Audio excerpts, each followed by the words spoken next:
Greetings, dear subscribers and casual listeners of my channel.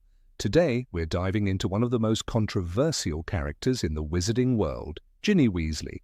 In the books, she plays a much more significant role than in the films, and her journey from a shy girl to Harry Potter's fierce companion is inspiring and full of unanswered questions. Yes, Ginny is a fan favorite, but if you take a closer look, her story is riddled with oddities, plot holes, and awkward moments that don't always hold up under scrutiny. Let's break down what exactly feels off about her character, and which questions remain unsolved to this day. Enjoy the video. Number 1. How did Harry even end up marrying Ginny? This might be the most discussed question among fans. Up until Book 6, it seemed like Harry and Hermione could have a future together. Their friendship was deep, trusting, and emotionally rich. And then suddenly, Ginny. In the earlier books, Harry barely noticed her, then she dated other boys, and then, boom, a sudden spark from his side. Strangely enough, she returns his feelings immediately, as if she had just been waiting. This sharp twist comes off as abrupt and lacking in emotional build-up. In the end, Harry marries a girl he had never shown interest in, until she became confident and attractive. Is that really love? Number 2. How did Ginny avoid punishment from the Death Eaters? When Hogwarts fell under Death Eater control, it turned into something resembling a military camp. Neville, Luna, and other Resistance members were beaten, broken, and exhausted, but Ginny looked surprisingly unharmed. No bruises, no scars, no mention of torture. Did she have immunity? Or did she somehow escape the same fate? Harry was visibly shocked by Neville's injuries, but Ginny's ordeal is completely glossed over. That feels suspicious. How did she manage that? She was involved in the Resistance. Are we to believe she simply went unnoticed?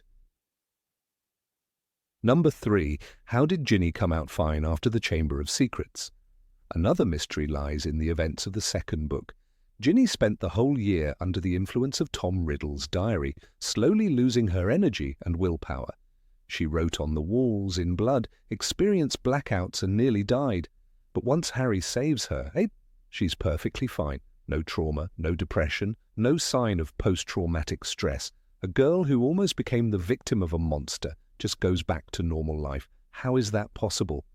That event should have left lifelong scars. Number 4. Does Ginny even have flaws? In Harry Potter, every major character has their weaknesses. Harry is stubborn, Ron is jealous, Hermione is a know-it-all, but Ginny, she's flawless.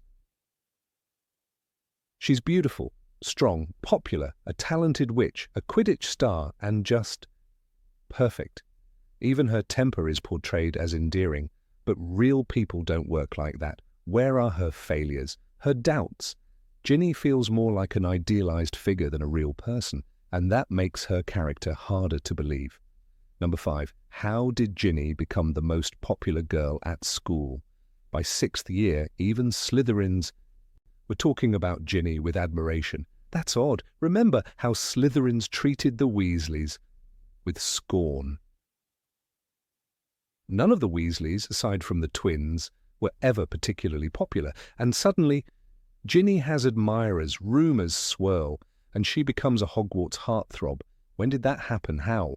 We never saw her standout moments. No big duels, no stunning achievements, just word of mouth. It doesn't add up. Number 6. Where did Ginny learn the Bat-Bogey Hex?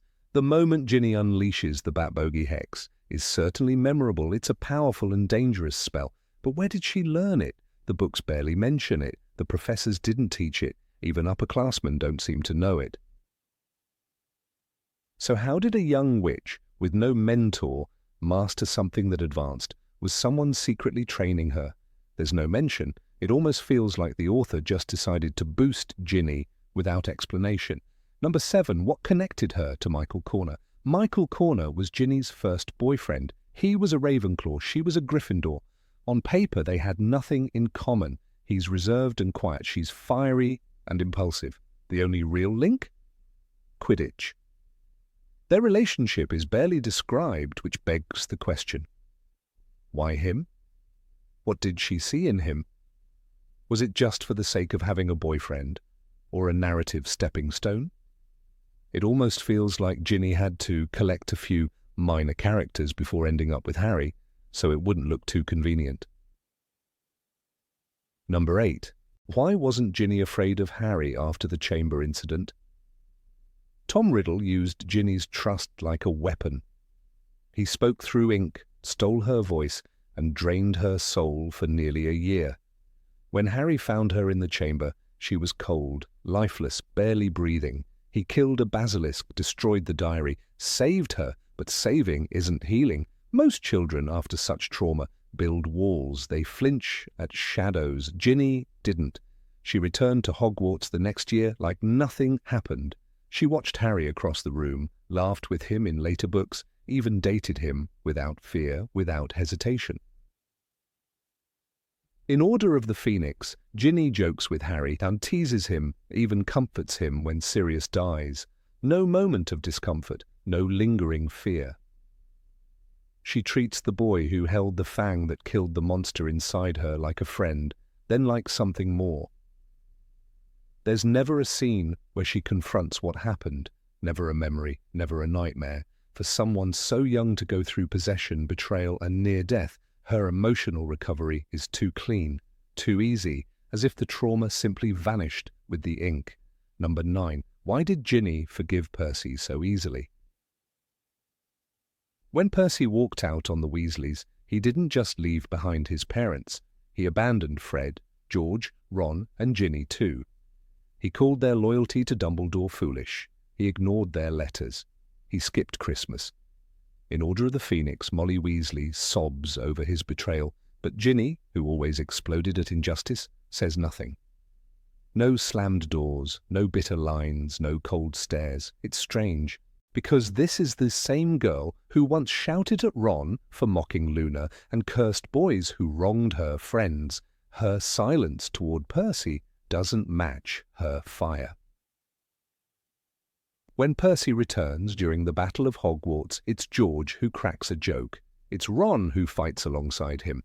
Fred welcomes him moments before dying, but Ginny, she has no words, no fury, no release, not even a single scene. Percy broke their family. He sided with the Ministry while Ginny risked her life in Dumbledore's army. He dismissed everything she fought for, and yet she offers no reaction, just quiet acceptance. For a girl so defined by her passion, her forgiveness comes too fast, too easy, and far too quietly. Number 10. Why wasn't Ginny jealous of Hermione? In Goblet of Fire, Ron loses his temper at the Yule Ball because Victor Crumb dared to ask Hermione out. Jealousy burns through him like a hex. Even Harry, though not in love with Hermione, finds himself uncomfortable watching her laugh with Crumb. Their friendship was close, sometimes too close. They argued like siblings, but also trusted each other more than anyone else. And while readers knew there was never romance between them, the characters didn't. That's why Ron's jealousy made sense. But Ginny, she never blinked. During Deathly Hallows, Harry and Hermione are alone together for weeks. They camp in forests, whisper over maps, cry by the fire. Ron even accuses them of having something more. "You're not saying I'm supposed to stay here on my own while you two swan off?" he snaps before storming out. But Ginny never shows doubt, never questions what those long nights might mean. No awkward glances, no subtle distance, not even a protective word. For someone in love, her silence is louder than any shout. Ginny had reason to worry. Hermione had been Harry's constant since first year. They danced at the wedding, comforted each other when Ron left, and survived the darkest part of the journey side by side. And still, Ginny shows no reaction. We're told she trusts Harry, but we never see her work through that trust. No moment of conflict, no pause, no very human crack. In a world where every teenager burns with insecurity, Ginny Weasley remains untouched, unshaken, unreal. Number 11. Why did Ginny give up her Quidditch career for a quiet life? Ginny Weasley was born for the sky. From the moment she stole her brother's brooms as a child, it was clear. Quidditch ran in her blood. At Hogwarts, she replaced Harry as seeker and later became a star chaser. Her talent wasn't questioned. She played with fire and confidence, and by the time the war ended, she had joined the Holyhead Harpies, one of the most prestigious teams in Britain. It was the future everyone expected: fame, speed, glory. But then suddenly she walked away. We're told vaguely that Ginny left professional Quidditch to become a sports journalist at the Daily Prophet. Later, she marries Harry and raises 3 children. It sounds respectable, normal. But this is Ginny, bold, fearless, obsessed with the game. Why would she give that up? There's no dramatic injury, no scandal, no reason, just a quiet career shift. For a girl who hexed boys in hallways and took down Death Eaters, this retreat into domesticity feels out of character. No one asks if it was her choice or something the narrative pushed on her. In the Deathly Hallows epilogue, she stands beside Harry on platform 9 3/4, smiling while James and Albus board the train. It's peaceful, sweet. But the fire is gone. The broomstick is gone. The girl who once scored goals under pressure and silenced crowds with her skill now watches from the sidelines. Did Ginny give up her dream, or did the story decide that being a wife and mother was all she was meant to be? Either way, the silence around that decision leaves fans wondering what really happened to the fiercest flyer Hogwarts ever saw. Number 12. Why didn't Ginny show any grief after Fred's death? Fred Weasley died with a smile frozen on his face. The world around him exploded, walls collapsed, Percy screamed, Ron broke down. Even George, the other half of the joke, was shattered into silence. But Ginny, she vanished from the scene. Not in body, she was there at the Battle of Hogwarts fighting bravely. But in heart, in grief, in visible pain, she was nowhere.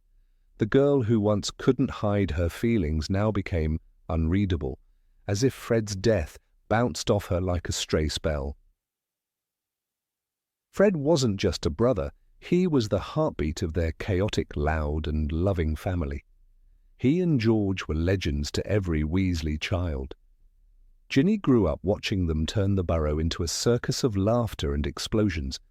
She looked up to them, laughed with them, took their pranks in stride, and yet, when Fred fell, her voice never cracked. We never see her kneel beside his body, never hear her whisper his name. The book doesn't give her even one private moment of mourning. In Deathly Hallows, Rowling gives us Harry's grief, Molly's rage, Percy's heartbreak. But Ginny, she becomes a shadow in the background.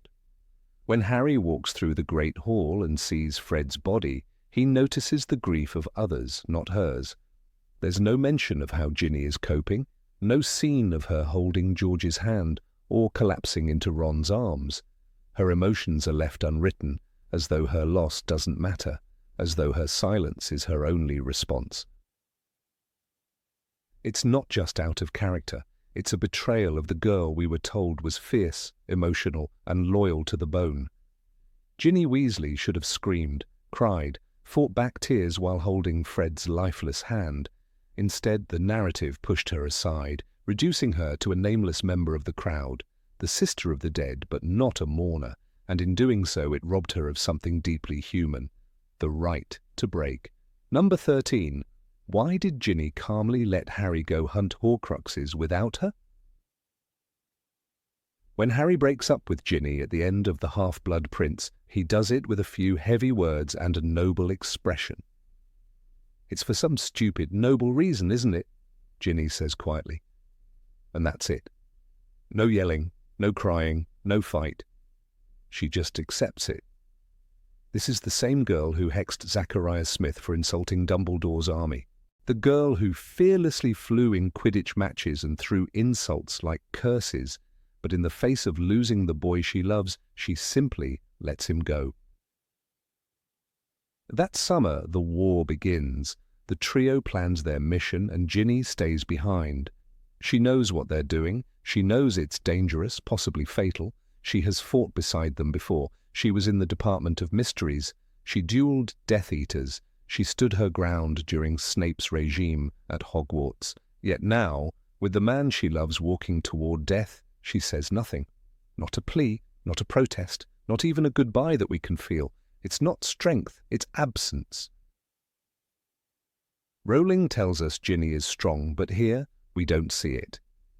She disappears from the pages, her passion locked away without explanation.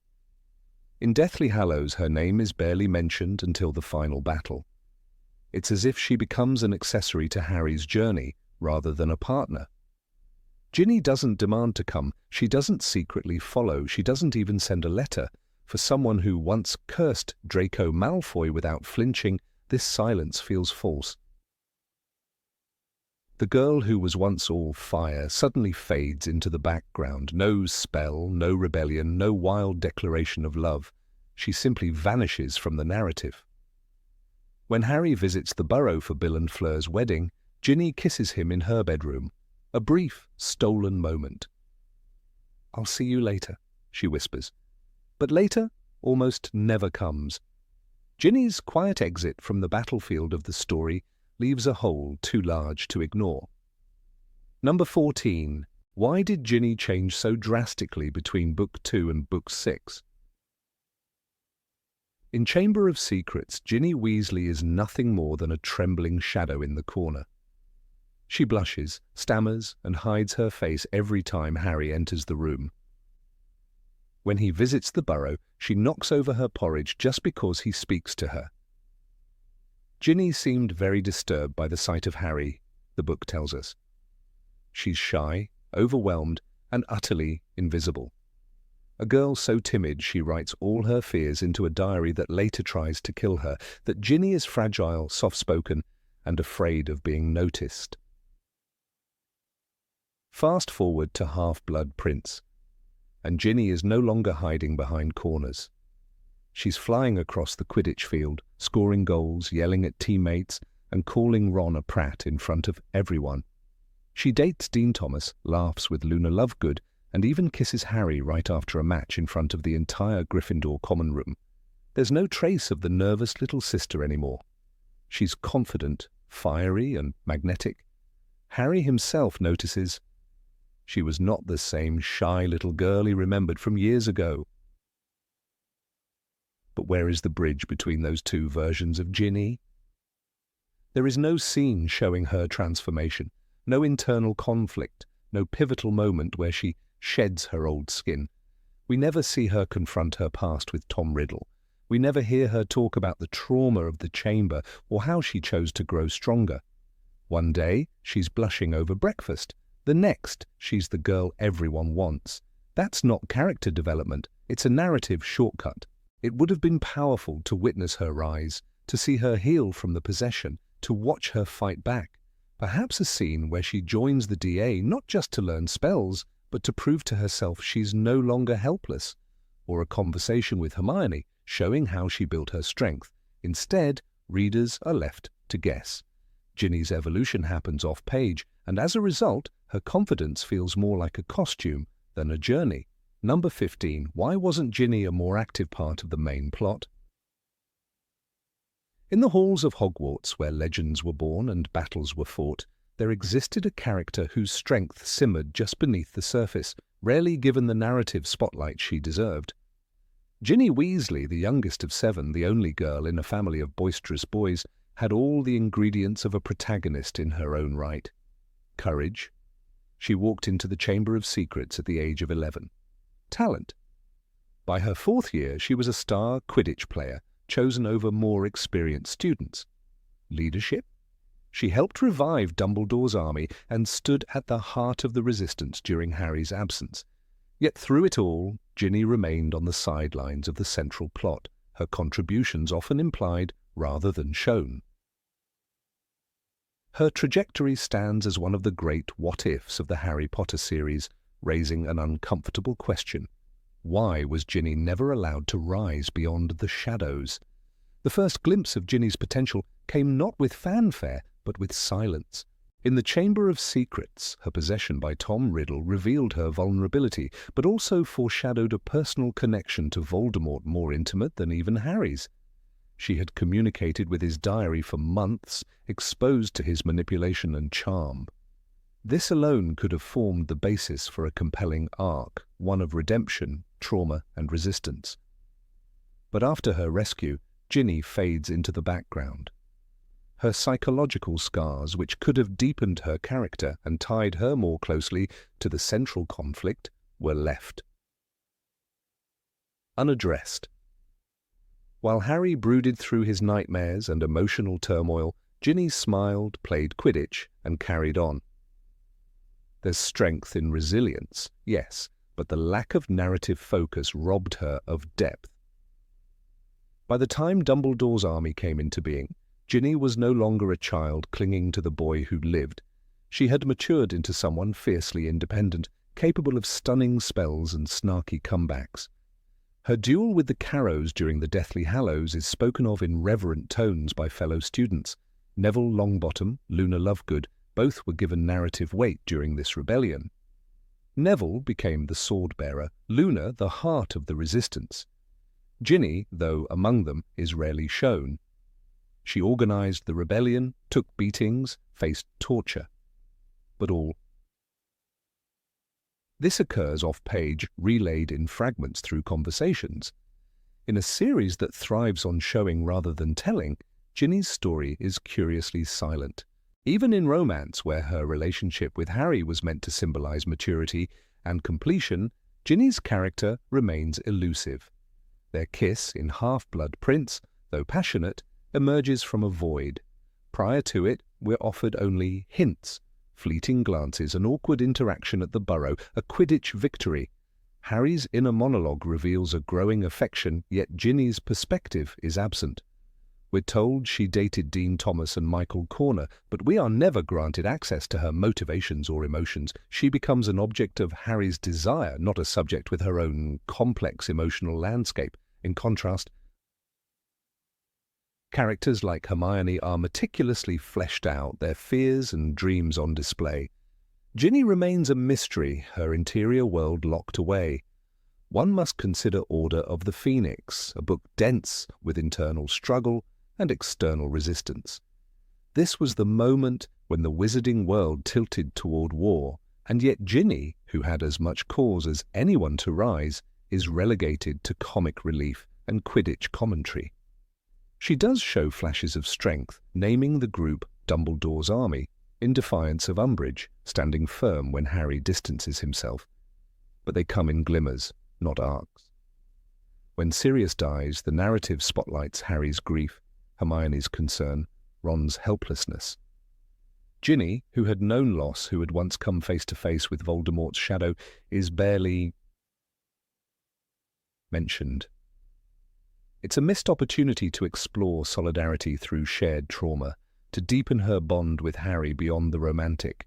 Her performance on the Quidditch field is often cited as proof of her prowess. She replaces Harry as Seeker and leads Gryffindor to victory. These moments shine, yes, but they also serve a troubling pattern.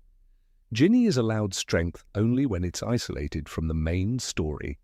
Her victories are contained, her triumphs quarantined from the broader arc of the war. Compare this to Ron, who grows from insecure sidekick to chess master to hero of the Horcrux hunt, or to Hermione, whose arc is rich with dilemmas, growth, and confrontation. Ginny's evolution is flat, described in past tense by others, rarely lived out on the page. In Half-Blood Prince, when danger seeps into every corridor of Hogwarts, Ginny's potential flickers again. She confronts Harry about his obsession with Draco, supports him in his quests, and doesn't flinch when facing Death Eaters. When the castle is under attack, she's on the front lines. Yet again, her bravery is a backdrop, her perspective untapped. When Dumbledore falls, the focus narrows to Harry's loss, McGonagall's grief, and the shifting alliances. Ginny, who had trained under the man who believed in his cause, is absent from the emotional reckoning. It's as though she's there, but only in outline, her actions visible, her soul hidden. By Deathly Hallows, the stage is set for every major player to confront their destiny. Harry embarks on the Horcrux hunt, Ron struggles with loyalty, Hermione wrestles with sacrifice. Even lesser characters like Creature and Percy are granted closure. Ginny, meanwhile, is left behind. For her own safety, she remains at Hogwarts, fighting behind the scenes. While this decision may make sense strategically, narratively it strips her of agency. She becomes a symbol to be protected rather than a warrior in her own right. And when the final battle erupts, Ginny is present, fighting valiantly but without fanfare. Her role is heroic but unsung. Number 16. Why did Ginny forgive Harry so quickly for breaking up with her? In the final chapters of Harry Potter and the Half-Blood Prince, when the weight of prophecy, war and loss presses down on Harry, he makes a decision that reveals more about his inner world than about his relationship with Ginny Weasley. Standing near Dumbledore's funeral, surrounded by grief and the ghosts of what was lost, Harry breaks up with her. Not because of a quarrel, not because of incompatibility, but because he believes it is for her safety. "It's for some stupid, noble reason, isn't it?" Ginny asks, her voice sharp with instinctual understanding. She sees through him even then. Yet the moment hangs, not with confrontation, but resignation.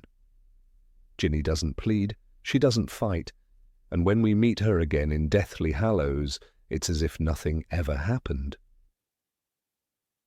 She folds seamlessly back into Harry's life. This is the puzzle that stirs discomfort. Why didn't Ginny demand more? Ginny's entire journey through the series is one of transformation, from the shy girl in Chamber of Secrets, possessed and traumatized, to the confident, sharp, and fiercely independent young woman in Half-Blood Prince. She grows into someone who commands respect on the Quidditch field, stands up to her brothers, and even throws hexes at those who cross her. When Michael Corner proves too sulky, she moves on.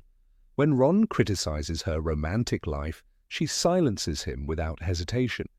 This is not a girl who passively accepts being sidelined. And yet, when Harry ends their relationship for reasons that sound patronizing at best, she simply lets him go. What Harry does in that moment, making a unilateral decision about their future, assuming he knows best, is deeply problematic. It is wrapped in the armor of heroism, but at its core, it is about control. "I can't be involved with you anymore. We've got to stop seeing each other. We can't be together," he says. The language devoid of collaboration. There's no we in the decision, only I. He tells her, rather than discusses with her, that she will be in danger. In doing so, he implies she is a weakness, that she, unlike him, must be protected, and that he gets to decide when and how. The gallant excuse of love here masks a deeper flaw, a lack of respect for her autonomy. It is not just what Harry says. It's what he does not say. He doesn't ask her what she wants. He doesn't consider that Ginny might choose to be with him, despite the risks. Hermione, a perceptive observer of emotions, never comments on this moment. Ron, who usually roars with protective brotherly instinct, remains silent. The narrative moves forward as if Harry's choice is a natural outcome of love during war. But what about Ginny's voice? Her opinion? Her feelings? They are brushed aside as collateral to the great burden Harry carries. And that is the real trouble. Ginny Weasley, who has fought Death Eaters, who helped form Dumbledore's army, who risked her life in the Department of Mysteries, is suddenly deemed too delicate to walk beside the Chosen One. The irony is striking. She is one of the few who has stood up to Voldemort personally, surviving his possession and psychological torture as a child. If anyone understands what darkness truly is, it is Ginny, and yet Harry treats her like someone in need of shelter, not like an equal partner in the battle ahead. The books never show Ginny mourning the breakup. There is no scene of her confiding in Hermione, no moment of private anguish or visible resentment. She simply disappears from the emotional narrative. Months later, at the Burrow, she is kind to Harry, flirty even, and when he kisses her on his birthday, there is no resistance, no mention of the past, no wound that needs to be healed. That moment is especially jarring. After all, Ginny is not portrayed as someone who tolerates being mistreated. She is the girl who called out Draco Malfoy in Order of the Phoenix, the girl who punched Zacharias Smith, the girl who told Harry himself, after he had ignored her for most of the early books, that he should have noticed her feelings earlier. So why the silence now? Why the absence of emotional consequences? One could argue that Ginny is simply mature, that she understands the war is bigger than any relationship. But that interpretation feels too convenient. Emotional maturity doesn't mean the absence of pain. Forgiveness is rarely this clean. Even in the chaos of Voldemort's return, even with the looming apocalypse, there should be a scar, a hesitation. Instead, what we get is an image of a girl patiently waiting for the hero to come back. Harry, for all his courage and selflessness, often isolates himself emotionally. His inability to open up, to let others share his burden, is a recurring flaw. He does it with Ron and Hermione when he goes to the Ministry. He does it again when he leaves Godric's Hollow. And he does it with Ginny when he breaks her heart without giving her a choice.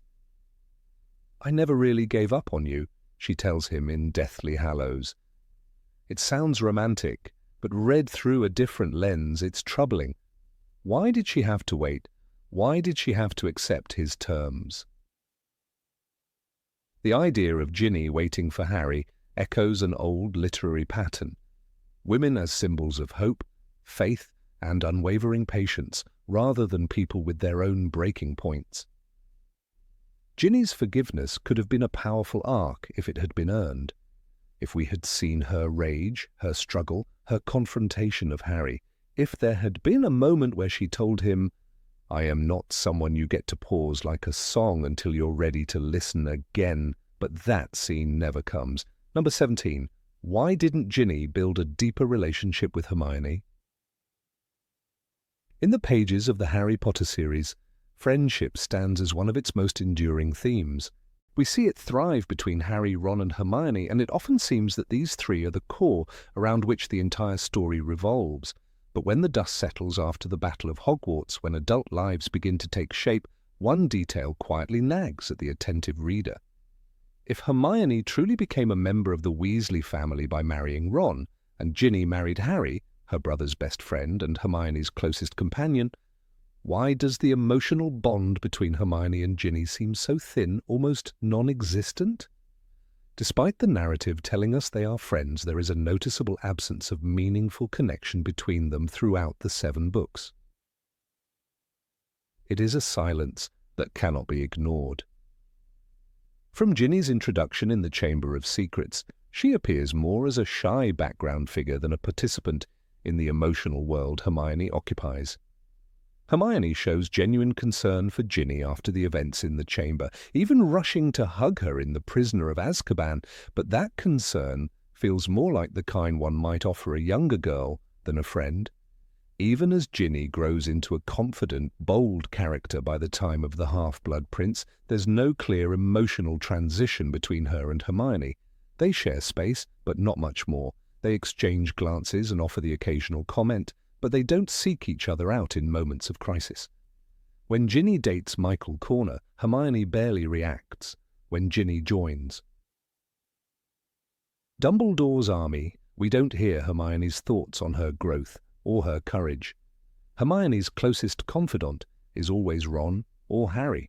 She seeks Ron when she is hurt, like after the Yule Ball in the Goblet of Fire, and it is Harry who notices her tears and confusion. In the same book, she walks into the common room, flushed and agitated after arguing with Rita Skeeter, and tells Harry about it first. Ginny is there too, but not part of this circle of trust. Even when Ginny begins dating Harry, there is no intimate moment between her and Hermione. There is no late-night conversation where they talk about love, no giggles, no nervous excitement. The story simply jumps forward and we are told they are friends, but what is shown contradicts what is told. One of the most revealing scenes takes place in The Order of the Phoenix, when Hermione returns to Grimmauld Place after spending time at her parents' house. Harry is furious and distant, hurt by being left out. It is Ron who mediates the tension, but Hermione directs all her emotional attention toward Harry. Ginny is mentioned in passing, but not once does Hermione seek her out for reassurance or even shared laughter. When the four of them, Harry, Ron, Hermione and Ginny, are in the same house, they still operate in separate spheres. Hermione is part of the strategy, the intellectual backbone of the trio, while Ginny floats between siblings, her own jokes, and a growing sense of rebellion. Later, in The Half-Blood Prince, when Hermione becomes visibly upset by Ron's relationship with Lavender Brown, she doesn't turn to Ginny for comfort. She retreats into herself, lashes out with Cormac McLaggen, and sulks in silence. In real life, this would be the perfect moment for Ginny, a strong and assertive girl, to offer sisterly support. And yet there is no sign that she does. Ginny seems to observe from afar. When she does offer an opinion, it is sharp and judgmental, calling Hermione out for being pathetic for her choices. Instead of empathy, the few interactions they have feel competitive, cold, and transactional. Ginny often speaks to Harry more than to Hermione. Her famous line, "Well, that's a bit stupid of you," in The Order of the Phoenix, when Harry tries to push everyone away, cements her as a bold counterpart to Harry. But what is her equivalent moment with Hermione? The truth is, there isn't one. No confession, no warm scene where Ginny gives Hermione advice or listens to her troubles, no recollection in the epilogue of shared secrets, of nights spent whispering in the dormitories. The bond remains unwritten. Even at Bill and Fleur's wedding in the Deathly Hallows, when emotions are high and families are gathered, Ginny and Hermione don't share a private moment. There is no bridesmaid-to-bridesmaid reflection, no warmth exchanged between sisters-in-law. Hermione spends most of her time alongside Harry, engaged in the looming terror of Voldemort's rise. Ginny, though courageous and fierce, seems far removed from her. After the wedding, they go their separate ways. Hermione disappears into the woods with Harry and Ron. Ginny returns to Hogwarts. There is no goodbye between them, no farewell hug, no whispered encouragement.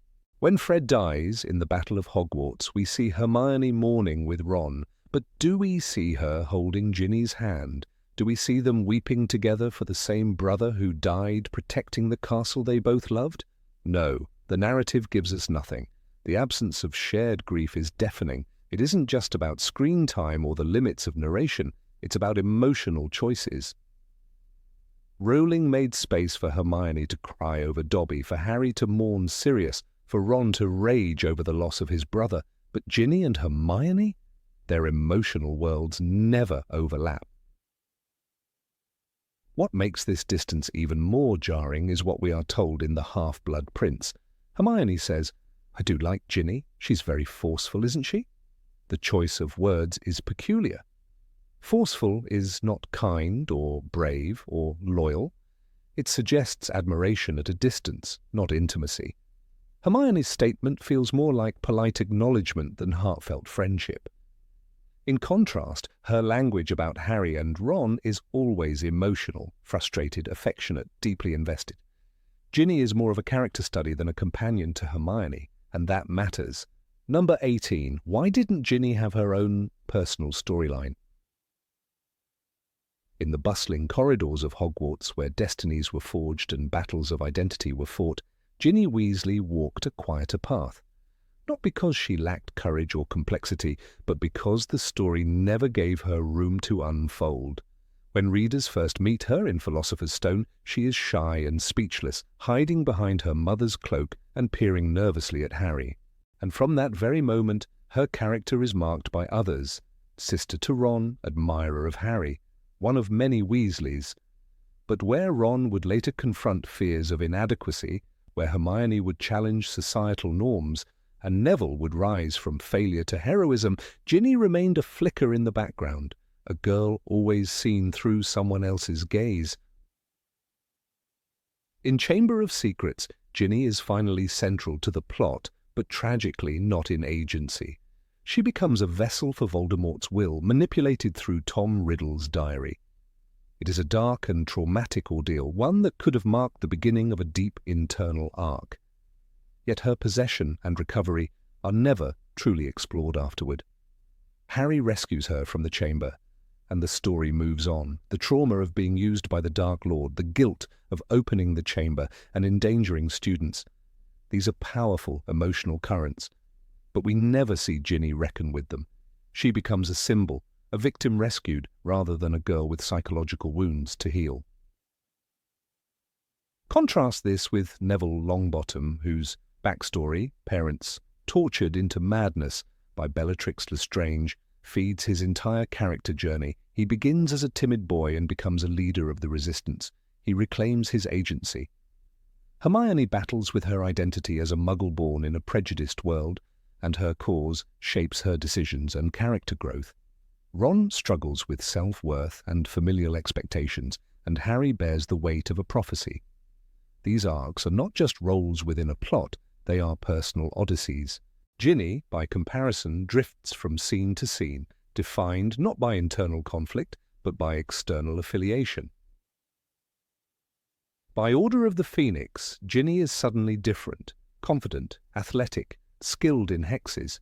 She joins Dumbledore's army and even dates Michael Corner. Yet her transformation happens off-page. We are told she is now strong, but rarely shown the interior road that led her there. Her identity solidifies more through her relationships than personal milestones. She is the only girl among Weasleys and the one who stood up to brothers and eventually the one who captured Harry's heart. But what does Ginny truly want beyond Harry or Quidditch? What are her fears, her inner battles? Rowling never tells us. She becomes a conclusion, a reward for Harry at the end of the war rather than a full arc with narrative breadth. Even in Half-Blood Prince, where Ginny begins to occupy more space, her storyline still orbits others. She dates Dean Thomas, she argues with Ron, she kisses Harry after a Quidditch match, but the reader never knows what she thinks of the war, of her family's role in it, of the growing danger around them. When Harry is pulled deeper into the Horcrux hunt, Ginny is left behind, not just physically, but narratively. She does not accompany him, and her voice fades as the stakes rise. It is a striking absence, especially considering she had been possessed by a piece of Voldemort's soul, just like Harry. That parallel is never explored.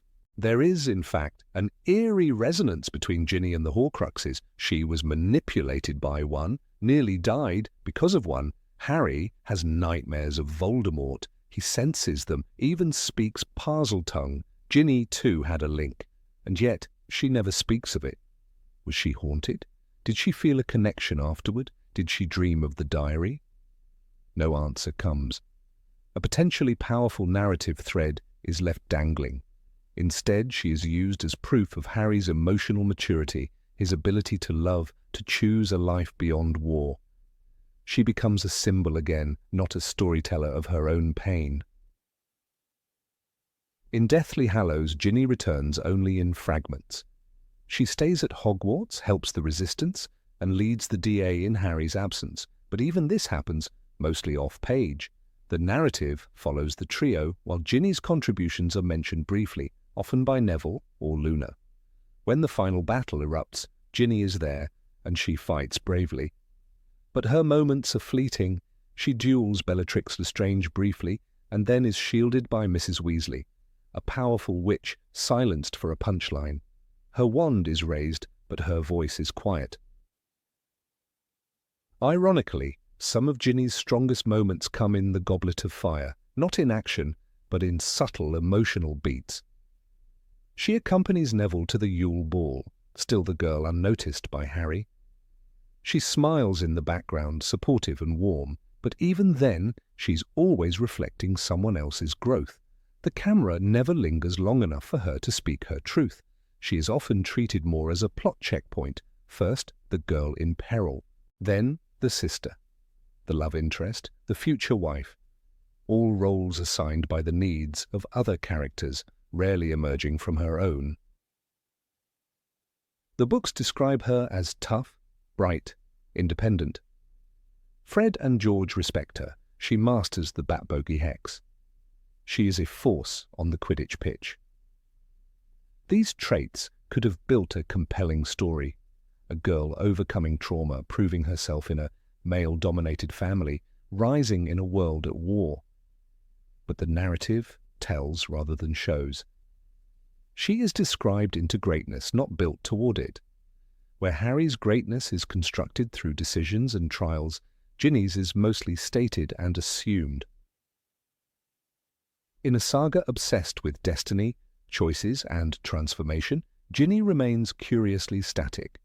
One might expect that after surviving possession, she would become obsessed with understanding dark magic, that after being overshadowed by brothers, she would fight to carve her own legacy, that after loving Harry, she would question what it meant to be the partner of a savior, but none of these threads are pulled. Even her career, eventually becoming a Quidditch journalist, is a postscript, an epilogue role, not a journey. The question becomes more uncomfortable when we consider how richly female characters are developed elsewhere.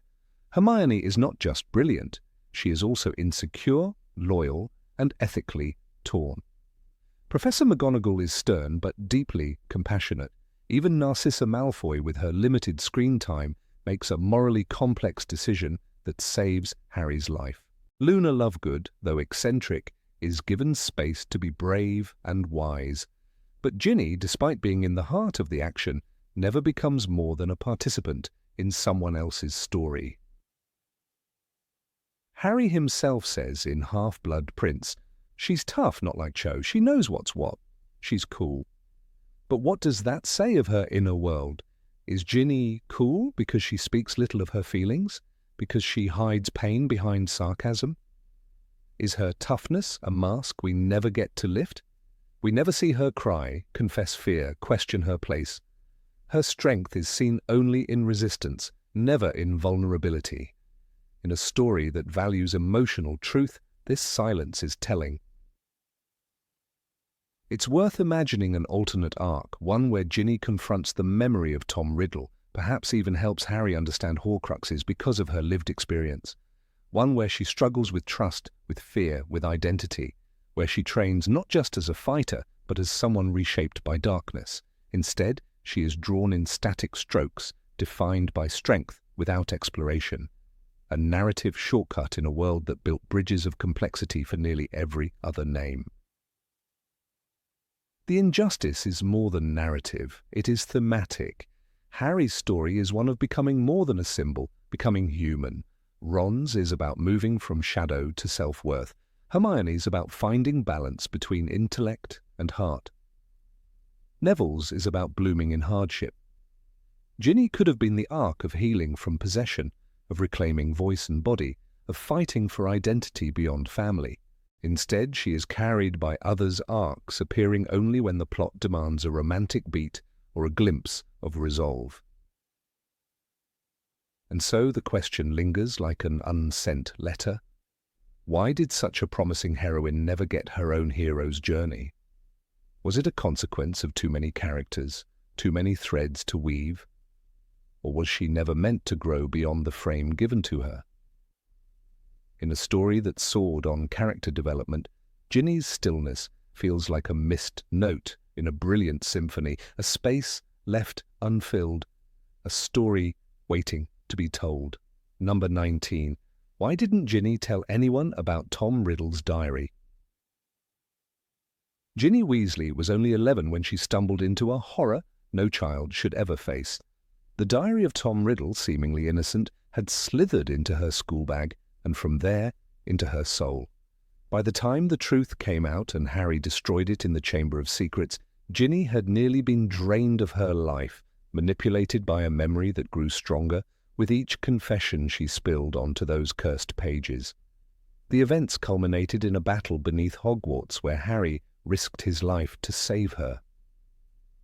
Yet when it was all over, Ginny said almost nothing. No confession to her professors, no long talk with her parents, not even a whisper to Hermione, who had been petrified.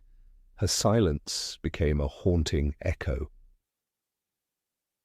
Why didn't she tell anyone about what truly happened between her and the diary? It was not a matter of oversight. Ginny was conscious enough to cry in Dumbledore's office, to accept comfort from Mrs. Weasley, to express guilt for her actions. But she never explained the full extent of what Tom Riddle made her do. She never warned anyone about how easily the diary possessed her, how deeply it had rooted itself in her thoughts. The moment passed, brushed off, as the mistake of a young girl under magical influence. But that minimization ignored the full terror of what she endured, and what others might one day endure if such a cursed object resurfaced. Ginny carried that secret alone, and what's even more unsettling is how everyone seemed willing to let her. "Ginny told me all this, and I know she's been putting it in the diary for months," Harry explains to Dumbledore in Chamber of Secrets. But the headmaster doesn't push further. There's no inquiry, no therapeutic follow-up. Even Molly and Arthur, the most protective of parents, seem satisfied with vague reassurances. This passivity might reflect a desire to shield Ginny from further trauma, but it also inadvertently encouraged her silence. It taught her that what happened in the chamber was best left buried, and Ginny, still shaken, obeyed. Perhaps she was ashamed. The diary, after all, didn't just control her hands. It crept into her mind. It isolated her, made her believe she was going mad. She found herself in strange places covered in feathers or near scenes of horror. Roosters murdered, messages in blood, her own clothes stained. She lost time. Tom fed her paranoia, her self-loathing, her fear. And worst of all, he pretended to be a friend, a listener, the only one who understood her. To admit that you trusted a book more than your own family is a confession many couldn't make. To admit that you helped open the Chamber of Secrets is even worse. But shame alone doesn't fully explain the silence. Ginny was surrounded by people who had made mistakes, people who had suffered. Harry had survived the Cruciatus curse by the time he was 14. Neville lived with the trauma of his parents' fate. Lupin carried the burden of being a werewolf, and Sirius, wrongly imprisoned, still spoke openly of his pain. The wizarding world was no stranger to darkness, yet Ginny alone sealed her experience shut. No memoirs, no public warnings, not even a passing mention when the Order of the Phoenix regrouped and dark magic began to rise again. Tom Riddle's diary wasn't just a cursed object, it was a Horcrux, a piece of Voldemort's soul. That much is only revealed in Half-Blood Prince. But Ginny, unknowingly, was the first to be possessed by it. The effects weren't just psychological, they were spiritual. She was sharing her essence with a fragment of a murderer. No other student in Hogwarts had ever been that close to Voldemort's consciousness before Harry himself. And yet no one mined her experience for insight.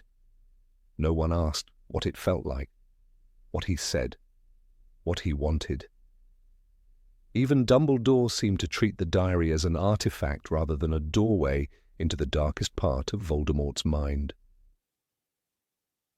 It is strange that even years later, Ginny avoids the subject. She becomes a strong young woman, fierce on the Quidditch pitch and in battle. But when the Horcrux in the locket begins to affect Harry, Ron, and Hermione in Deathly Hallows, Ginny's prior experience is never brought up. She doesn't warn them about the seductive nature of a cursed object. She doesn't reflect on the whispers that once haunted her sleep. There's no moment of reckoning, no "I've felt this before." And that absence makes one wonder if she ever processed what happened to her, or if she simply locked it away. One might argue that Rowling chose to spare Ginny's character from the burden of such recollection. But in doing so, the narrative missed an opportunity.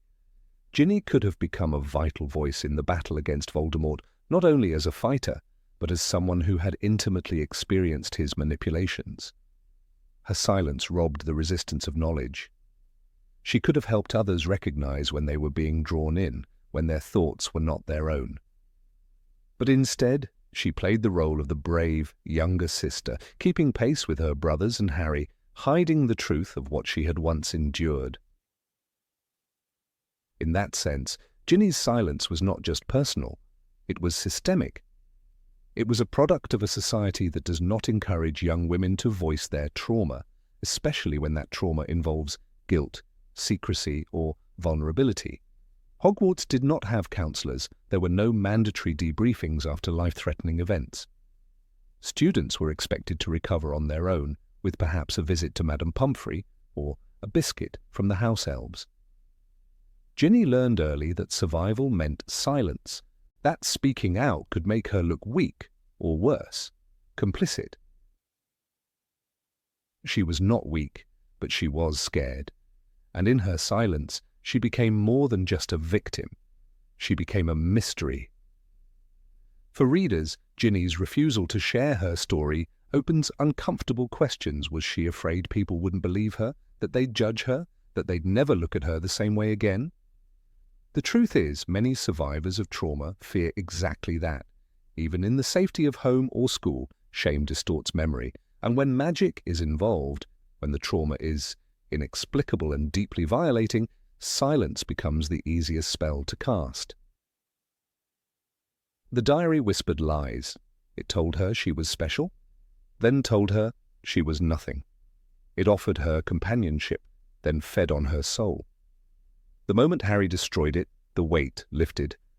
But it didn't vanish. That kind of invasion leaves marks no phoenix tear can heal.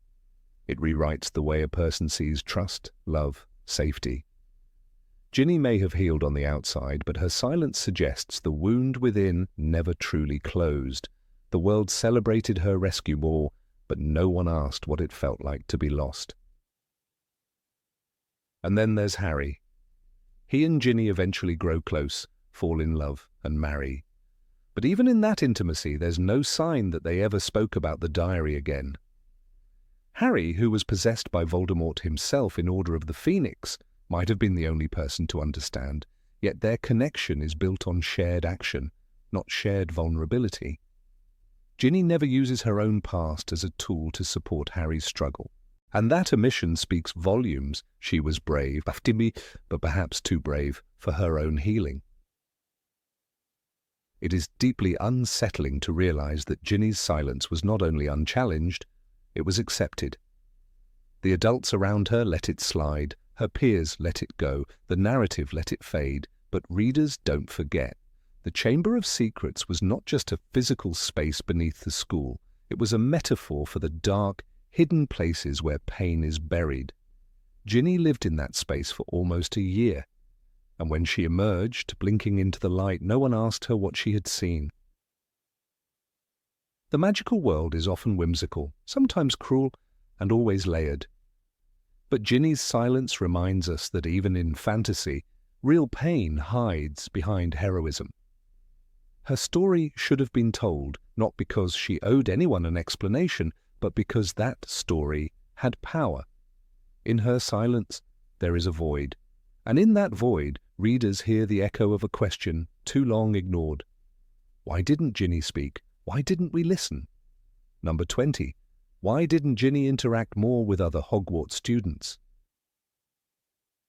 In the bustling corridors of Hogwarts, friendships blossom like enchanted flowers in spring, entangling characters in alliances, rivalries, and secrets whispered behind tapestries. Hermione Granger bickers with Ron and debates with Harry. Parvati giggles with Lavender, and even Luna Lovegood, the oddest of them all, has her quiet connections with Ginny and Neville. But when it comes to Ginny Weasley herself, brave, talented, supposedly popular, there's an eerie absence. She drifts through the narrative with stunning underdevelopment, rarely interacting with anyone outside the Golden Trio and a few choice members of Dumbledore's army. Her sudden rise from a shy girl into a confident young woman should have come with a constellation of evolving friendships, petty spats, inside jokes, and the everyday mess of teenage life. Instead, Ginny floats in a vacuum defined by proximity to Harry rather than any meaningful relationships of her own. It becomes especially noticeable when you consider how much time she spends at Hogwarts without her brothers. Fred and George graduate early. Ron, Harry, and Hermione are constantly entangled in darker matters. And yet Ginny, despite being described as popular, spends little to no time engaging in the kind of teenage social life so often detailed in the books. In Order of the Phoenix, Ginny joins Dumbledore's army, shows impressive magical skill, and even dates Michael Corner. But J.K. Rowling doesn't offer the reader any real insight into these dynamics. What does she talk about with Michael? How did they even meet? Do they argue, laugh, make each other better or worse? Instead, we only find out about the relationship in passing when Ron scoffs and Harry is jealous. Ginny's social life serves as a plot device, nothing more. Even when she's present, Ginny is often sidelined emotionally. Her best-known friendships, such as they are, exist primarily in brief mentions. She gets along well with Luna Lovegood, we're told in Half-Blood Prince. But this connection, ripe with potential for quirky, heartfelt moments, is never fleshed out. Luna and Ginny are both strong in very different ways, yet their friendship is painted in such vague strokes that it's hard to believe it exists beyond the author's assertion. The only moment that somewhat proves their bond is when Ginny defends Luna against teasing. Still, a single instance of kindness is no substitute for a textured relationship. Compare Ginny to characters like Lavender Brown and Parvati Patil, whose inner lives, though peripheral, feel more tangible. Lavender's infatuation with Ron is ridiculous but vividly human. Parvati's frustration with Professor Trelawney's favoritism, or her decision to go to the Yule Ball with Harry, feel like actual teenage experiences. But Ginny, her transformation from a timid 11-year-old to the girl who catches the chosen one's eye, skips over all the messy, real stuff that gives a character depth. She becomes confident, yes, but we never see how. We're told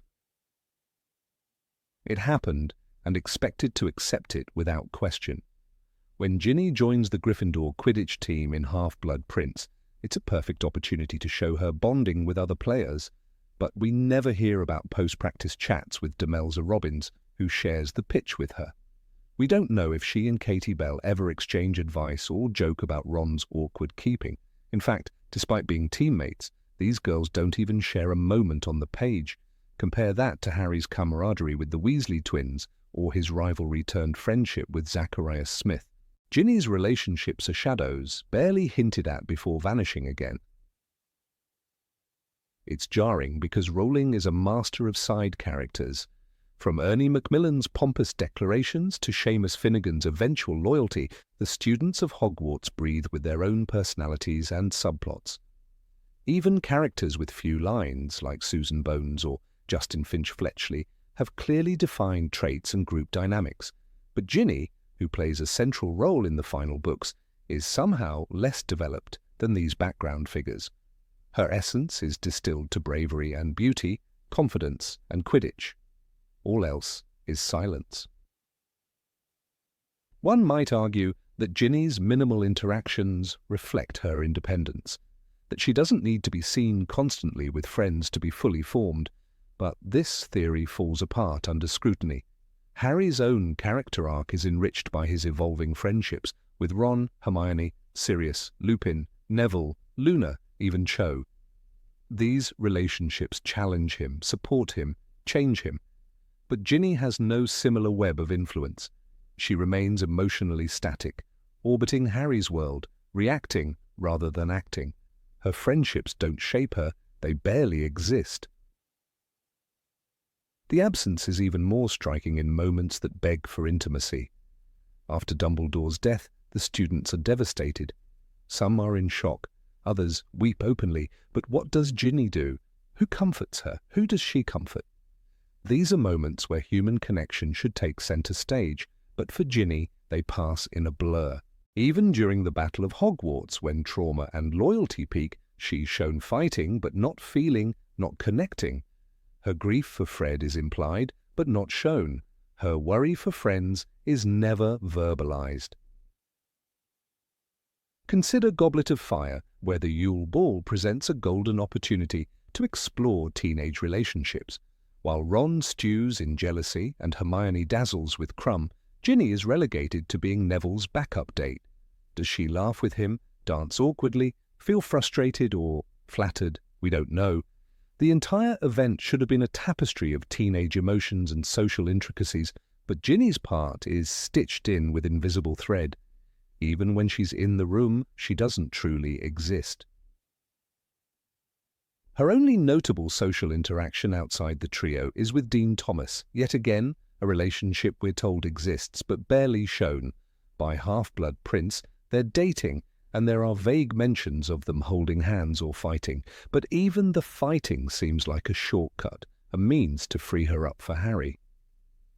They've been arguing a lot, Ron says, casually.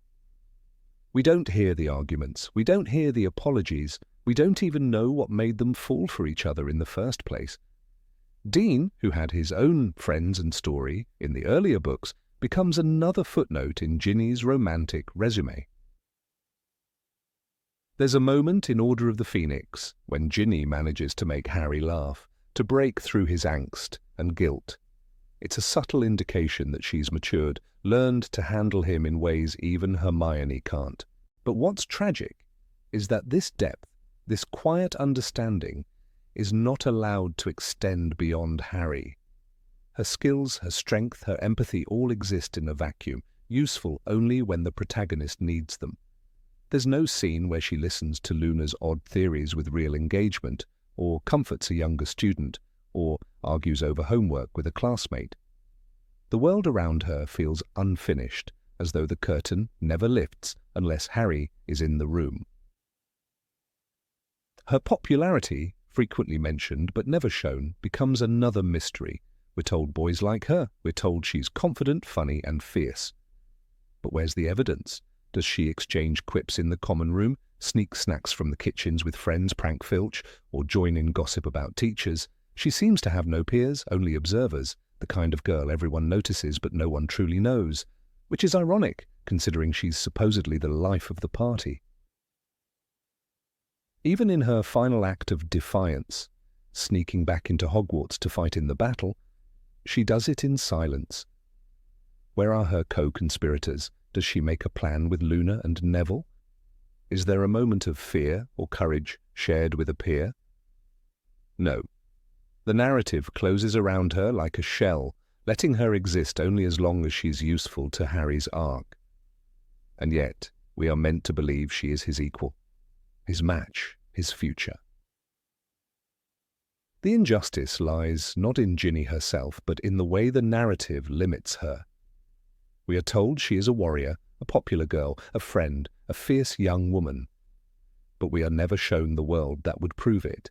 Unlike Hermione, who has both flaws and strengths on full display, Ginny is an idea, a projection of strength without the vulnerability that makes strength meaningful. She becomes a checklist of admirable qualities without the relationships that make them believable. Perhaps, in another version of Hogwarts, Ginny would have laughed late into the night with a best friend. She would have written notes in class, gotten into trouble for talking back, cried after a breakup, or pulled a prank with Seamus and Dean. Maybe she would have struggled to forgive someone or argued with Luna about crumple-horned Snorkax. Instead, she remains trapped between scenes, her voice drowned in the din of someone else's story. Number 21, why does Ginny never seem to feel fear? Ginny Weasley walked into the story like a shadow behind her brothers, small and often overlooked, her voice quiet, her role minimal. But as the books unfolded, J.K. Rowling gave her more power, more lines, more presence, and yet, the more Ginny stood tall, the more something essential seemed to slip away, something human. Fear. In a world twisted by war, death, and unimaginable magic, Ginny Weasley never trembled, she never flinched, she never confessed a single weakness. In a story where every major character is shattered by fear, Ginny alone remains untouched. But is that strength, or is it an omission? Even Harry Potter, the so-called chosen one, spends entire chapters drowning in fear. He is afraid of losing Sirius, of becoming like Voldemort, of failing his mission. In Order of the Phoenix, he admits to feeling isolated, paranoid, even unworthy of Dumbledore's trust. I must not tell lies, he carves into his hand with a sense of helplessness, unable to stop Umbridge.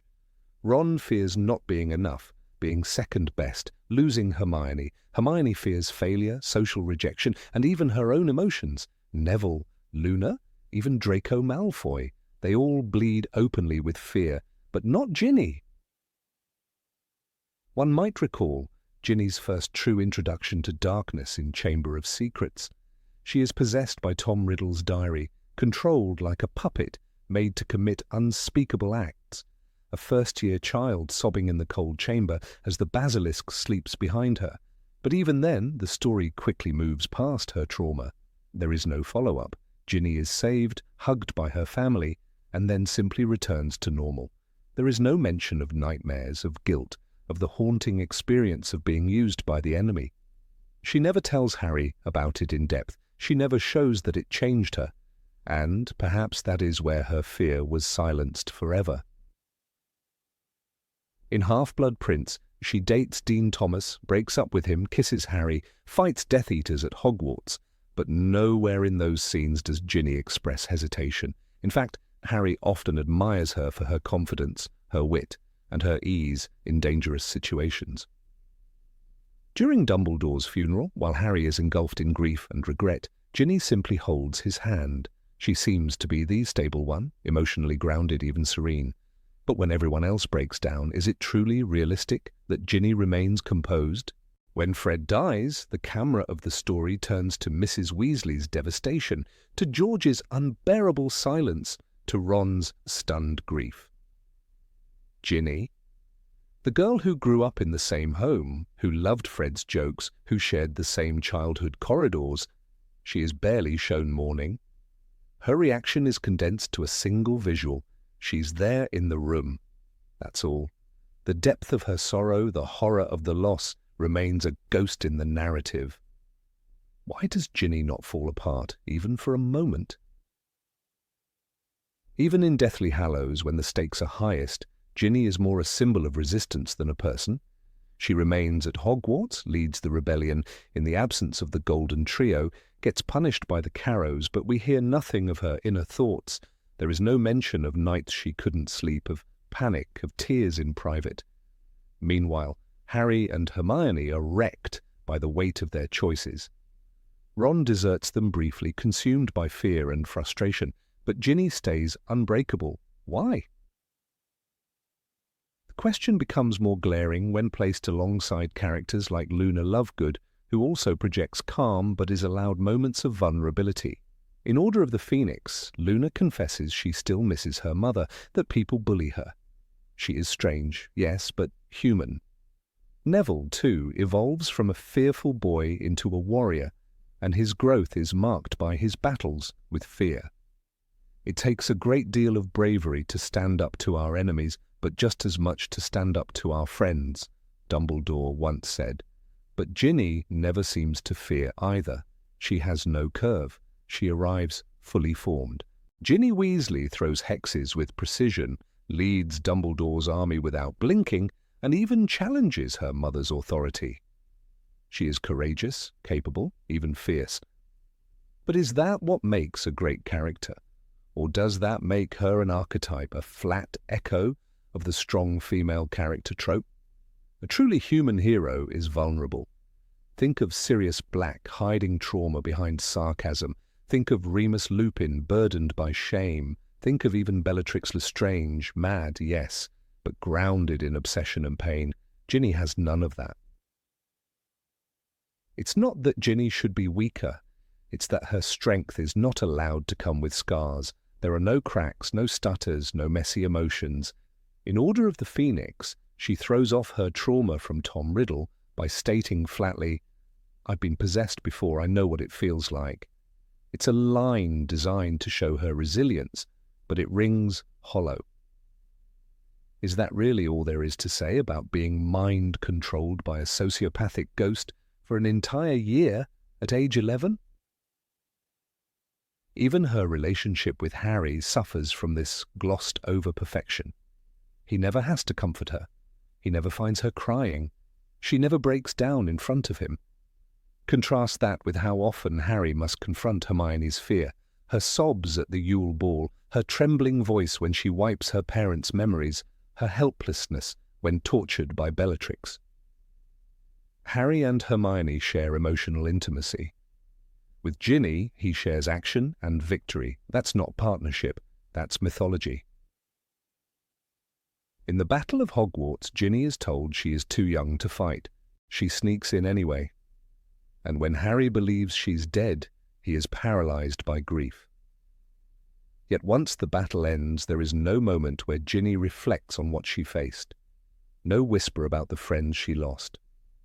No shock, no trauma, no expression of fear. Harry ends the war burdened with ghosts. Ginny ends it in silence. It's not that Ginny Weasley isn't brave, it's that she is only brave. The rest is missing. Fear, regret, doubt, those are not signs of weakness. They are signs of life. If we saw Ginny cry once, even in secret, it would make her triumphs more meaningful. If she admitted just once that she was terrified and stood her ground anyway, it would deepen her character. Instead, we're left with a girl who smiles in the face of every storm, but never tells us what it costs her. This absence is not merely a quirk of writing, it is a pattern. Rowling gave Ginny power but withheld her permission to be vulnerable, and in doing so stripped away the complexity that made every other hero feel real. Ginny becomes a statue of defiance, but not a human being. Readers who look to her for courage may find inspiration, but those who seek understanding may find a hollow outline. What would it look like if Ginny had fear? Imagine a scene where she wakes up from a nightmare about the chamber, where she tells Harry she's afraid of being possessed again, where she flinches at the sound of parcel-tong. That doesn't make her weak, it makes her whole, it makes her someone who fought darkness and kept fighting despite it. But that scene doesn't exist. Instead, Ginny becomes a symbol, a red-haired firebrand, a fearless rebel, a perfect match for the boy who lived. But perfection is not compelling. Imperfection is. And it is in fear that characters become relatable, memorable, beloved. The question isn't whether Ginny Weasley is strong, she is. The question is why she was never allowed to be afraid. Number 22, why didn't Ginny ever try to talk to Cho Chang? In the shadowed corridors of Hogwarts, where secrets grew faster than mandrakes and emotions bloomed stronger than amortentia, the silence between Ginny Weasley and Cho Chang was deafening. They were never enemies, never allies, and yet fate had tethered them to the same storm. The boy who lived, the boy who loved, and then moved on. There was no catfight, no whispered hexes between classes, no visible animosity. But there was also no acknowledgement, no moment of understanding, no sign that Ginny, with her bold Gryffindor heart, had ever tried to see the heartbreak behind Cho's silences. It was as if Cho's presence faded the moment Ginny's narrative began. Why? Cho Chang, the Ravenclaw seeker with eyes full of storms, had once been Harry Potter's dream. For months, her name lingered on his tongue, like a spell he didn't know how to cast. Their brief relationship in Order of the Phoenix was clumsy, tender, and ultimately doomed. Cho was grieving Cedric Diggory, clinging to Harry like a lifeline she could not explain. She cried during their only kiss. She misunderstood his loyalties. She grew distant, but she was never cruel. She never mistreated Harry. She simply wasn't ready. When the fragile bridge between them collapsed, she disappeared from Harry's heart, but not from the reader's memory. One expected perhaps a reconciliation scene, or at least a nod between two girls who once cared for the same boy. But Ginny Weasley offered no such thing. Ginny, whose transformation from shy admirer to fierce fighter was one of Rowling's quiet triumphs, stepped into Harry's orbit with ease. By Half-Blood Prince, she was the girl everyone watched. She flew better than most boys, hexed bullies with glee, and kissed Harry with fire. But in all her strength and all her charm, there was a coldness in her trajectory.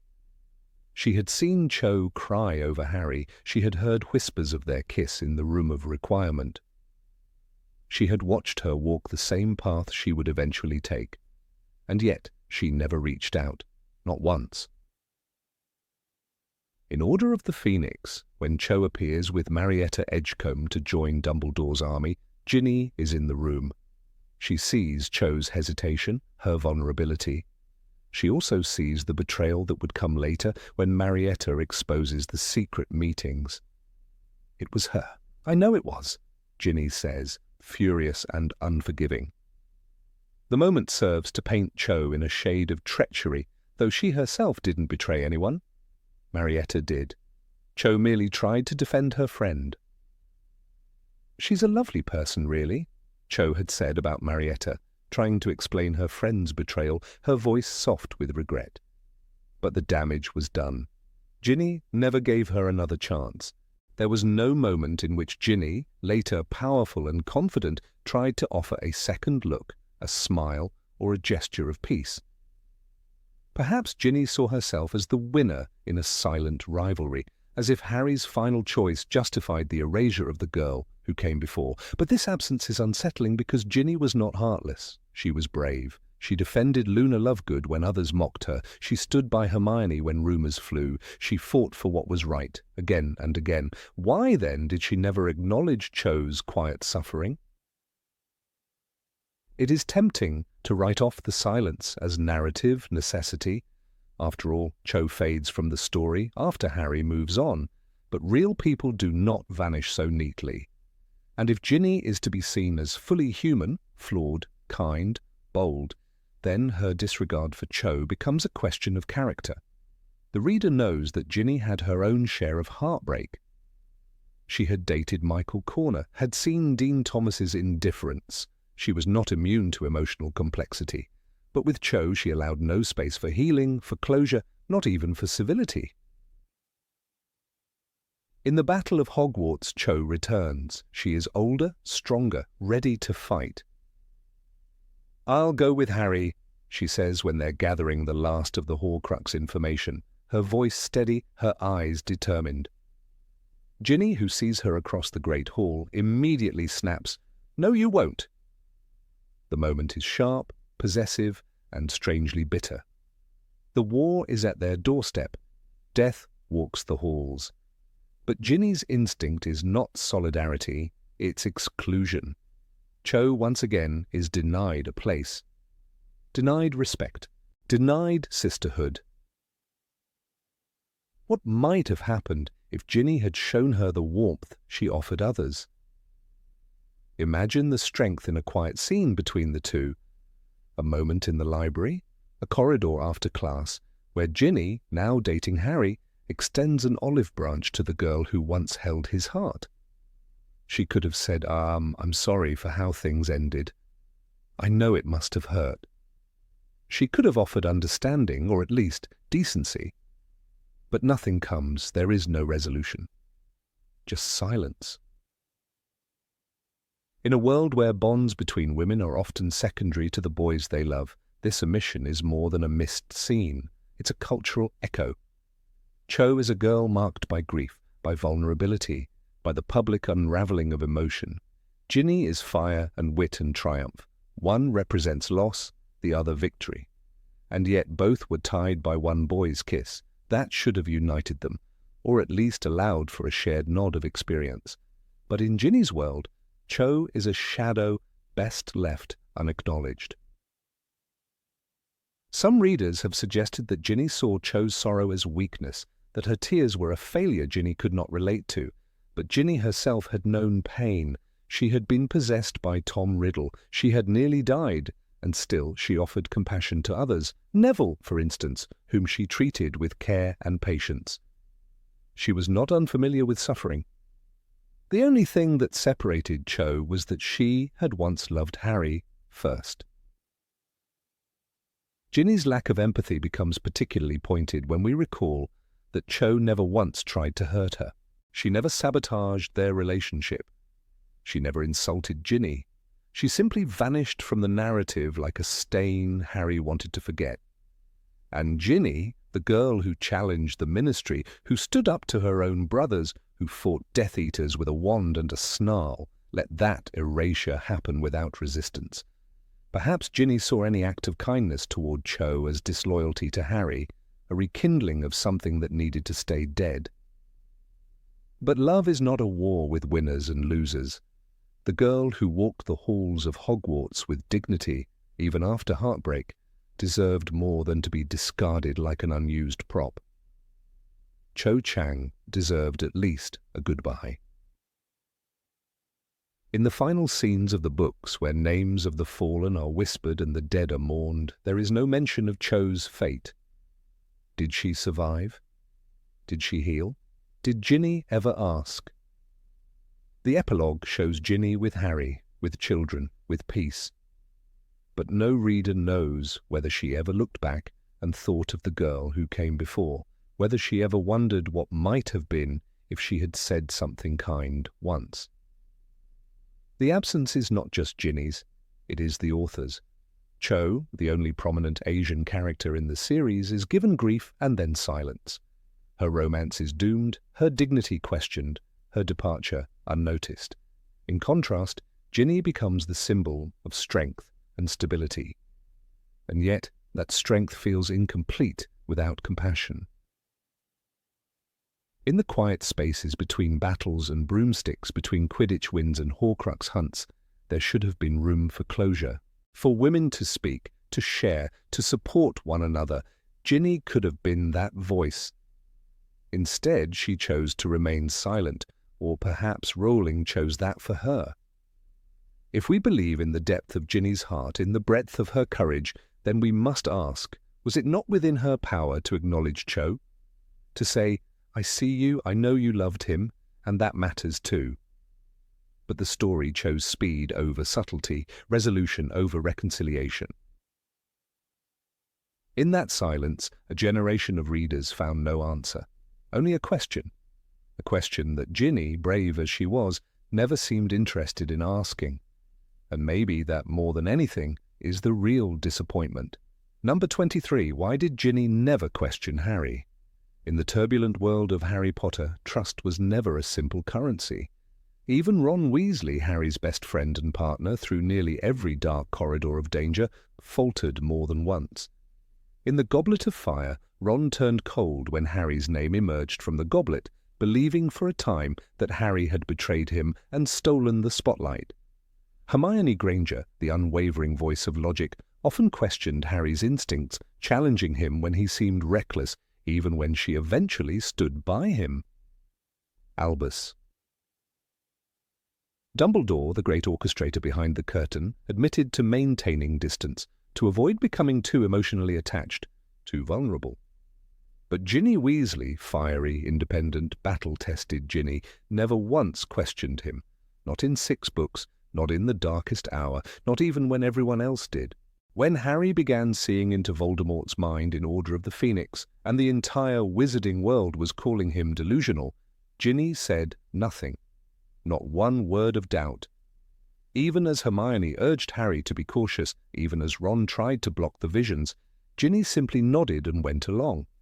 And yet Ginny had experienced possession by Voldemort herself. She had every reason to distrust the link between Harry and the Dark Lord. She knew better than anyone what it meant to be used as a vessel for evil. But she never brought it up. She never asked Harry what he saw, what he felt. Her silence was not comforting, it was eerie. In Half-Blood Prince, Harry became obsessed with Draco Malfoy. He stalked him, spied on him, and disobeyed Dumbledore's indirect instructions to leave it alone. Hermione thought Harry was paranoid. Ron half dismissed him. Even Professor McGonagall gave Harry a side glance. But Ginny? Nothing. No questions, no concern, no confrontation. The girl who called out Ron for dating Lavender, who snapped at Hermione for judging her love life, who threw a tantrum at being excluded from the Order. She had nothing to say when her boyfriend was spiraling into obsession. It feels manufactured. Ginny is written with strength and fire, a girl who can hex a boy for disrespecting her, a girl who earns a place on the Gryffindor Quidditch team, not because of her last name, but because of her grit.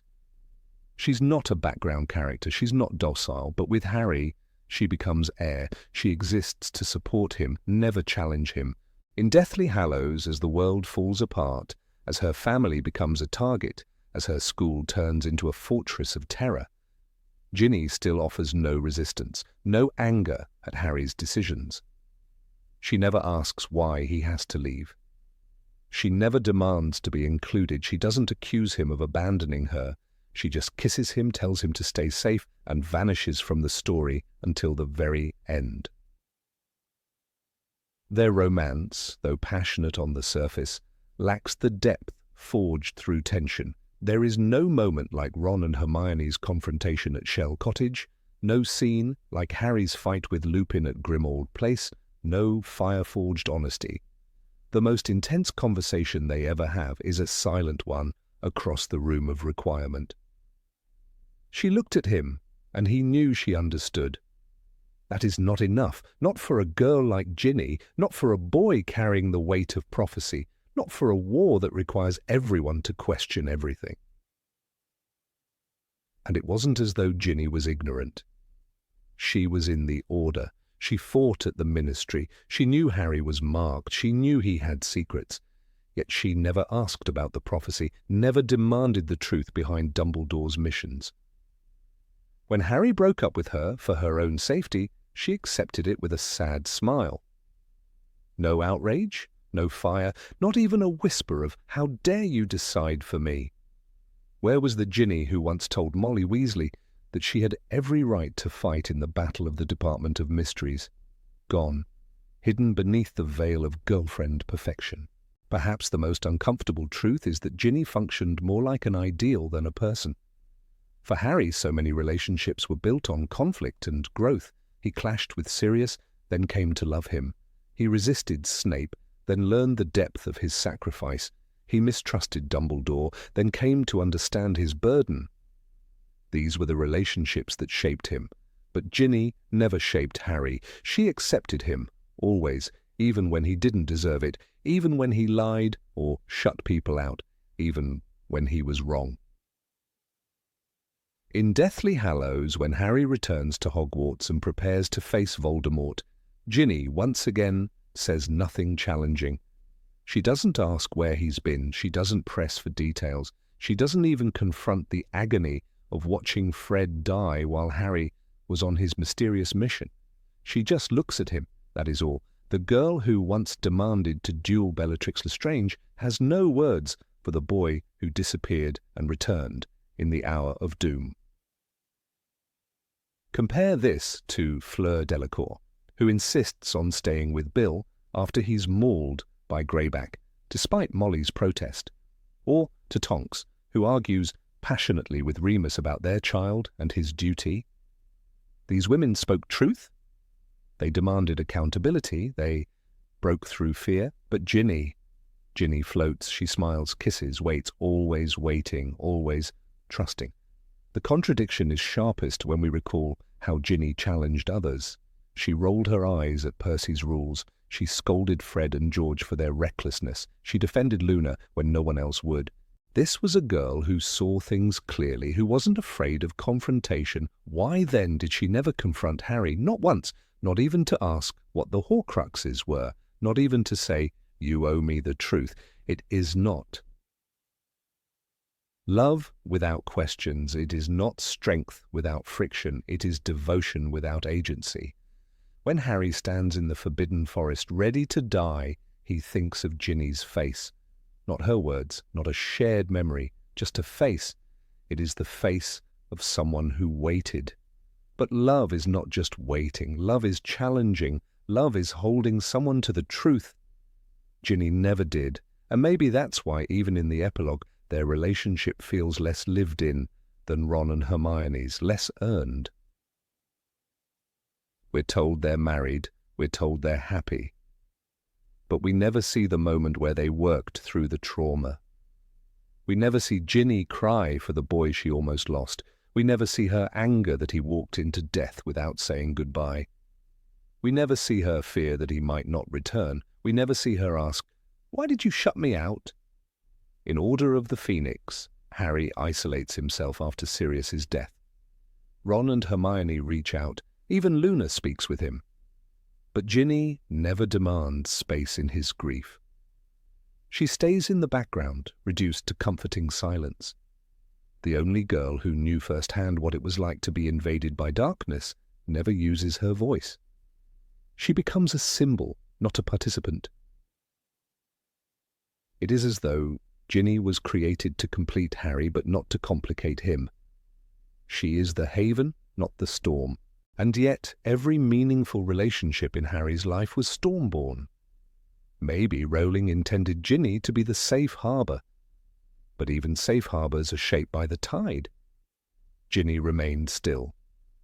And stillness in a story of war feels hollow. Perhaps the hardest truth is that Ginny deserved better. Not more screen time, not more action scenes, but more humanity. She deserved the right to be angry, confused, heartbroken. She deserved to question Harry the way every real person questions the ones they love. She deserved to fight for answers, not just for survival. When readers look back, they see a couple told to us, not shown. They see a love untested by fire, a girl who burned brightly for everyone, except the boy she loved most. And in that silence, in that absence of doubt, lies the most uncomfortable question of all. Why didn't Ginny ever ask Harry the hard questions? Maybe because the story didn't let her. But if so, then perhaps it wasn't just Harry who was shortchanged. It was Ginny too. Number 24. Why was Ginny never injured playing Quidditch?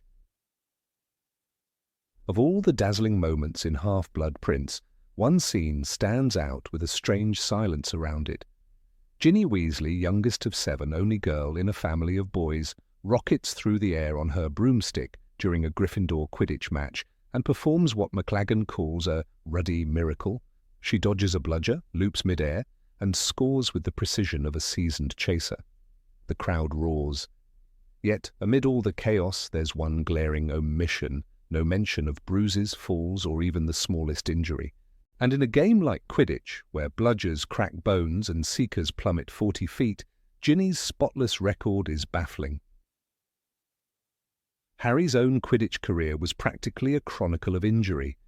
In his second year, he broke his arm during a match against Slytherin when a rogue bludger, mysteriously tampered with by Dobby, zeroed in on him. The bone shattered, and to make matters worse, Gilderoy Lockhart's bungled healing spell vanished the bones entirely. Harry spent the night regrowing them in the hospital wing, howling in pain. In the same match, the violence was such that Madam Hooch lost control of the game for stretches at a time. And this was just a standard school match. Even Ron Weasley, despite his often shaky nerves, wasn't spared the brutality of the sport. In Order of the Phoenix, Ron was knocked off his broom during practice sessions more than once. He came to the common room with bruises on his face and ribs. Fred and George had to enchant bludgers to be gentler during practice, just to keep Ron from completely losing his nerve. He was not unskilled, but his inexperience and anxiety made him more vulnerable. Still, it wasn't only the newcomers who suffered. Even Victor Crumb, professional and elite seeker, broke his nose and nearly had his skull cracked by a bludger during the Quidditch World Cup. Given all this, how did Ginny Weasley emerge unscathed game after game? She plays with ferocity, dives without hesitation, and zips through formations that make older players wince. Her playing style is described as aggressive and agile. "Ginny's been breaking through the Slytherin defense like they're made of paper," screamed the commentator in Half-Blood Prince. Her daring alone should have put her in the infirmary. But there's no record of her ever missing a match due to injury, and Madame Pomfrey doesn't so much as mention her name during Quidditch season. One might argue that Ginny is simply that good. Her brothers, particularly Fred and George, played the game with equal audacity, but even they suffered concussions and split lips. During Harry's 6th year, after McLaggen temporarily replaced Ron, he struck Harry in the skull with a bludger bat and caused a serious injury. That was a Gryffindor practice, not even an official match. The risk of harm wasn't limited to rivals, it came from teammates too. And yet Ginny soared through this environment without even a sprained wrist. It's not just physical danger that Ginny seems immune to. Quidditch is mentally grueling. The pressure is immense, the crowd unforgiving, the weather merciless. Harry, despite being a talented seeker, often struggled under the weight of expectation. He vomited before matches. Ron's performance fluctuated with his confidence level, but Ginny never displayed nerves. She joined the team, replaced Harry as seeker when he was banned, and then slotted in perfectly as a chaser when he returned. Her transition was seamless, almost too seamless for a girl who hadn't played officially before her 4th year. Even in the context of magical protection, there are inconsistencies. While brooms might be charmed for stability, they're not invulnerable. Harry's Nimbus 2000 was destroyed by the Whomping Willow. Firebolts, though faster and more responsive, don't shield riders from impact. There's no indication in the books that Ginny's broom, a standard school model, was uniquely protected. Nor does she appear to use any special enchantments or protective gear beyond standard robes. She enters the same dangerous field as everyone else, yet walks away each time with a triumphant grin and no need for medical attention. One might suggest that her compact build and athleticism offer natural advantages.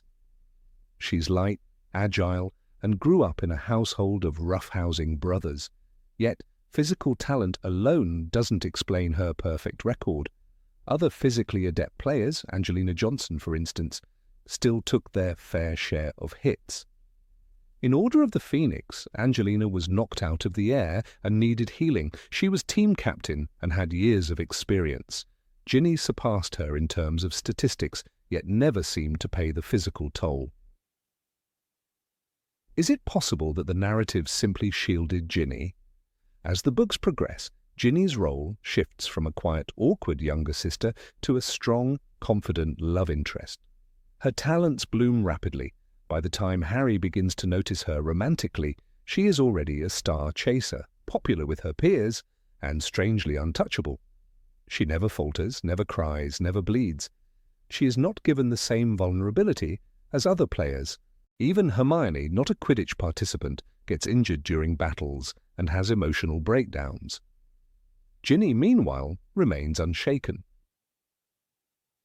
This pattern becomes more evident when comparing her to Harry during their Quidditch years. In Half-Blood Prince, during a match against Hufflepuff, Harry is knocked unconscious by a bludger, while Ginny scores 3 goals. He wakes up hours later in the hospital wing to find that Gryffindor won, largely thanks to Ginny. It's an impressive moment, but it again highlights the imbalance. While Harry is prone, concussed, and vulnerable, Ginny is in peak form, leading her team to victory. She is heroic, yet untouched by the chaos around her. Perhaps the issue isn't Ginny's skill, but the narrative necessity of her perfection. As Harry's future partner, she is positioned as his equal in bravery and power, yet the books never show her at her weakest. There are no moments where she doubts herself, no scenes of her struggling to stand after a crash, no Quidditch scars hidden under her sleeves. Compare this to Harry, who in Prisoner of Azkaban loses his broom entirely, shattered by the Whomping Willow after Dementors cause him to fall mid-game. His defeat is physical and emotional. He cries in the locker room. He is human. It is perhaps this very humanity that makes Harry relatable. He bleeds, breaks, falls, and gets back up again. The absence of that vulnerability in Ginny creates a distance between reader and character. She becomes an ideal more than a person, bold, flawless, untouchable. In the chaos of Quidditch, where even Harry once swallowed a mouthful of blood after a collision, Ginny emerges with nothing more than wind in her hair. It is this immunity that raises uncomfortable questions. The lack of injuries also deprives Ginny of a narrative arc within the sport. Other players face setbacks, overcome pain, and prove themselves through perseverance. Harry's recovery after matches often mirrors his inner journey. Ron's performance shifts with his self-esteem. But Ginny is never shown growing through struggle. She appears already formed, already brilliant, and already immune to the brutal lessons Quidditch usually teaches. Could this be an oversight? Perhaps. Rowling wrote the series from Harry's point of view, and Ginny's matches were not always central to the plot, but when she is shown in action, Her brilliance is front and centre. And still not a single misstep, not even a sprained ankle. Even when the Gryffindor team flies through thunderstorms and bludgers scream through the air like cannonballs, Ginny dodges all consequences. She is lightning in human form, and that's exactly the problem. Her lack of physical consequence undermines the stakes of the game. If Quidditch can be survived without harm, why do others suffer? If Ginny can race headfirst into danger and emerge unscathed, what are the rules of this world? It's not her fault. It's the story that wraps her in invincibility. And for readers who love the grit and bruises of real growth, that's where the questions begin. Number 25. Why didn't Ginny continue to clash with Fleur after the wedding? In Harry Potter and the Half-Blood Prince, Ginny Weasley is a firecracker. Her words sting, her opinions are loud, and she never hesitates to speak her mind. When Fleur Delacour becomes engaged to Bill, Ginny's reaction is sharp and immediate. She's really awful, Ginny tells Hermione.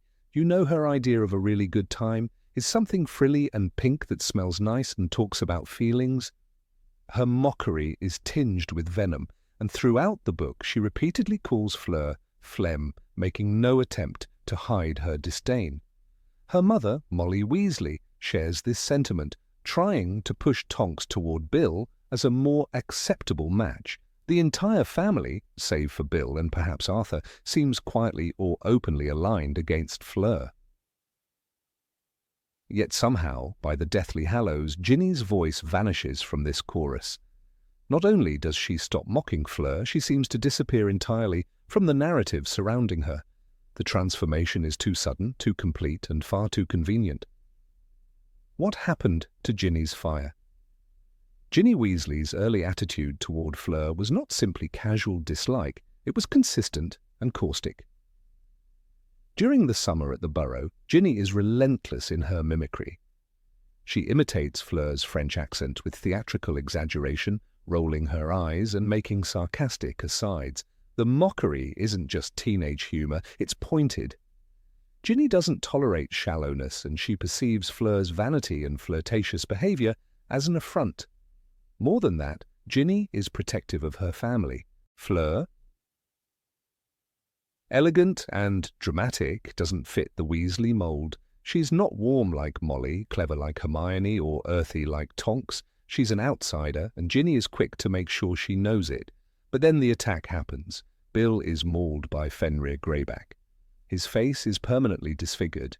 He may never look the same again. In that moment of tragedy, Fleur's loyalty becomes suddenly undeniable. "I am good-looking enough for both of us," she declares. And this line marks a turning point, not just for Molly, who is finally moved to accept her, but supposedly for Ginny as well. Yet Ginny says nothing. No biting comment, no clever retort, no acknowledgement of her previous contempt. She simply vanishes from the scene, replaced by an awkward silence. It is not a reconciliation, it is a narrative absence. This silence is deafening. For a character like Ginny, who burns with emotional honesty, this withdrawal is unnatural. She is not Hermione, who chooses her words carefully, nor is she Harry, who often suppresses his feelings. Ginny is impulsive and reactive. When she is angry, she throws things. When she's jealous, she bites. So why does she say nothing after Fleur proves her love? Even a reluctant concession would have been consistent with her character. A mumbled apology, a sarcastic, "well, she's not that bad," or even a simple eye roll during the wedding, planning would have preserved her integrity. Instead, the narrative acts as though her previous hostility never existed. There is also something unsettling about the way Ginny's role in Fleur's story is erased. Fleur becomes a part of the Weasley family, not through acceptance, but through the silencing of dissent. It's as if the story demands that the conflict be resolved, but without the messiness of real human interaction. The books pride themselves on their emotional realism, on the painful, flawed process of growing up. Yet in this case they gloss over it.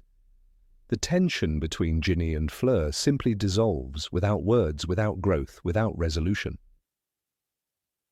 One might argue that Fleur earns Ginny's respect. After all, she joins the resistance, stays at Shell Cottage, and provides sanctuary for fugitives. But these events occur after Ginny's silence has already set in.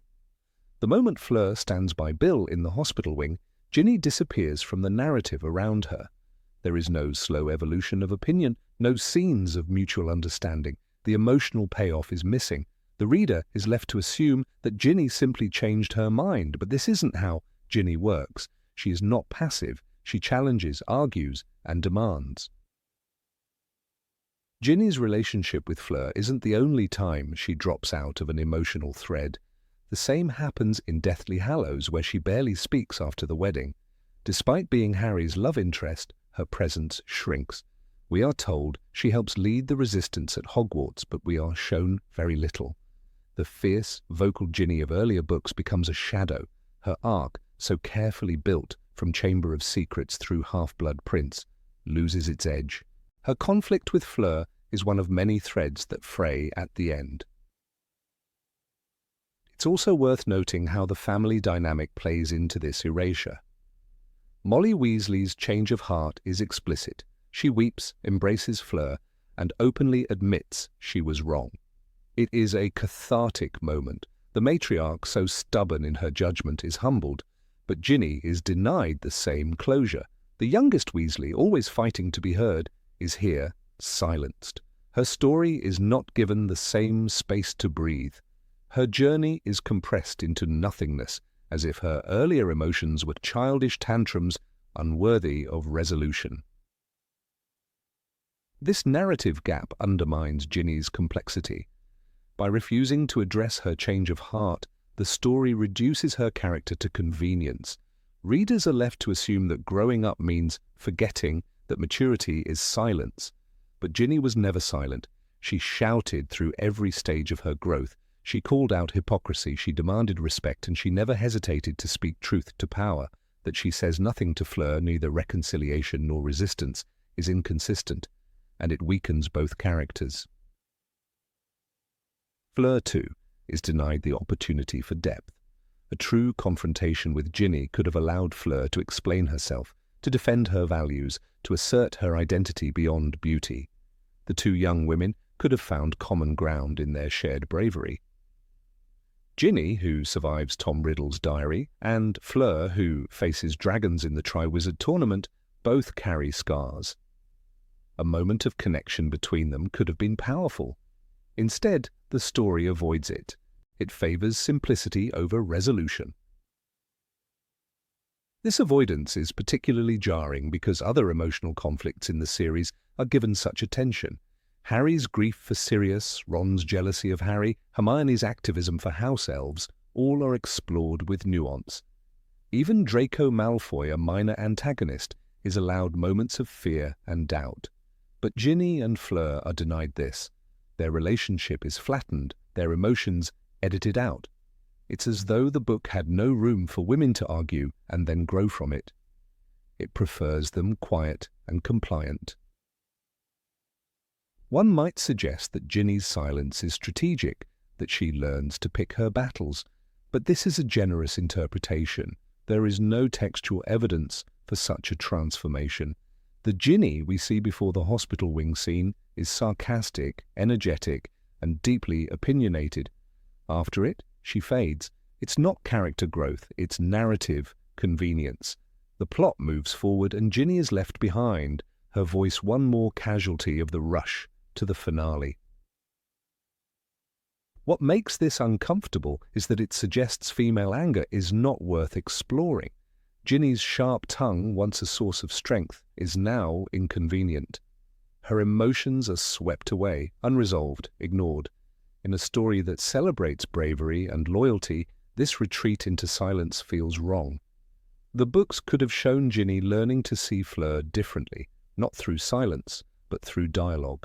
Instead, they ask us to pretend she was never angry in the first place. The wedding itself, a major event in Deathly Hallows, offers no hint of the earlier tension. Ginny attends, but her inner thoughts are absent. She does not reflect on her earlier disdain, nor does she show pride in her brother's happiness. She is simply a guest, another body in the crowd. For a girl who once derided Fleur's every word, this neutrality is unnatural. It's not peace, it's erasure. Fleur, for her part, is left unchallenged. She enters the Weasley family without ever addressing the hostility she endured. Her love for Bill is noble, but her position remains fragile. The story doesn't explore how she copes with being the outsider, the girl mocked behind her back. Ginny's silence deprives Fleur of vindication. Without that final confrontation, there is no true acceptance, only an uneasy truce. This unanswered question lingers in the shadows of the story. It's not about whether Ginny was right or wrong to hate Fleur. It's about why we never get to see her change. Character growth requires friction, dialogue, and self-awareness. Ginny is denied all three. Her silence is not maturity. It's a gap in the storytelling, a reminder that not every arc is completed, a reminder that some stories, even in the wizarding world, are left unresolved. Number 26. Why did Ginny recover so easily after the war? Of all the characters who stood among the ashes of Hogwarts after the battle, few carried as much visible loss as Ginny Weasley. Her brother Fred had just died in the crumbling corridors of their childhood school. Her body had been hurled back by Voldemort's magical barrier. She'd fought alongside her family, watched friends fall, and lived through the night that changed Wizarding Britain forever. And yet, in the final moments of Deathly Hallows, we see only a glimpse of Ginny as a warrior. She vanishes into the crowd of survivors, and by the time the epilogue arrives, she is simply a smiling mother, standing beside Harry with her children in tow, waving them off to Hogwarts as if her world hadn't burned just 19 years earlier. The question lingers. Why does Ginny seem so untouched? Not physically, scars are not always visible, but emotionally. Her grief, her trauma, her healing, none of it is explored. We are told she became a professional Quidditch player, then a sports journalist. We are shown that she married Harry, had 3 children, and led what appears to be a happy, stable life. But is that enough to explain her resilience? The same girl who, at 11, had been possessed by Tom Riddle's diary and almost lost her life in the Chamber of Secrets, now bears no trace of the darkness that nearly consumed her twice. Ginny's silence in the aftermath of war is not just narrative absence, it feels like a deliberate erasure. We are left to wonder how she coped with Fred's death, the destruction of her school, the loss of innocence, and the brutal reality of watching her childhood end in blood and ruin. Did she cry with George in the silence of the burrow? Did she wake from nightmares where Voldemort had won, and Harry lay dead beneath the rubble of the Great Hall? Did she ever speak to Neville about leading Dumbledore's army in Harry's absence, about carving secret messages on the walls while the Carrows tortured students in detention? Fred Weasley's death was not just a plot point, it was a shattering moment. George lost a twin, Molly and Arthur lost a son, and Ginny lost a brother, the one who joked through the darkest hours, who made the world lighter even when war closed in. And yet Rowling never shows us her grief when we read, "And then she was there, Ginny, running toward him. She hurled her arms around him, and he felt her heart beating as fast as his. I knew you'd be all right." We see love, relief, but no mourning. The war has ended, but there's no pause, no breath between victory and forward motion. Neville Longbottom, by contrast, is given his scars. He becomes a teacher, but also a hero in memory. He slays Nagini. He leads the rebellion. His growth is visible. Draco Malfoy, too, is allowed a shadowed maturity. His past haunts him. The way he looks at Harry on platform 934 speaks of a boy who has known fear and guilt and carries them with quiet weight. Even Percy Weasley, so often overlooked, is seen weeping over Fred's body, finally shattered by the choice to leave his family behind and the price he paid for returning too late. Ginny, however, stands smiling. She has named her son Albus Severus, perhaps approved of it even, despite what Snape once did to her husband. She does not hesitate, falter, or look back. The girl who once shook in the hospital wing after the chamber incident, pale and silent, is gone. In her place stands a woman untouched, unexplained, and to some readers, unbelievable. How did she leap from trauma to triumph without falling? One might argue that Ginny's strength was forged early. Being the youngest, the only girl in a home of 7 children may have taught her resilience.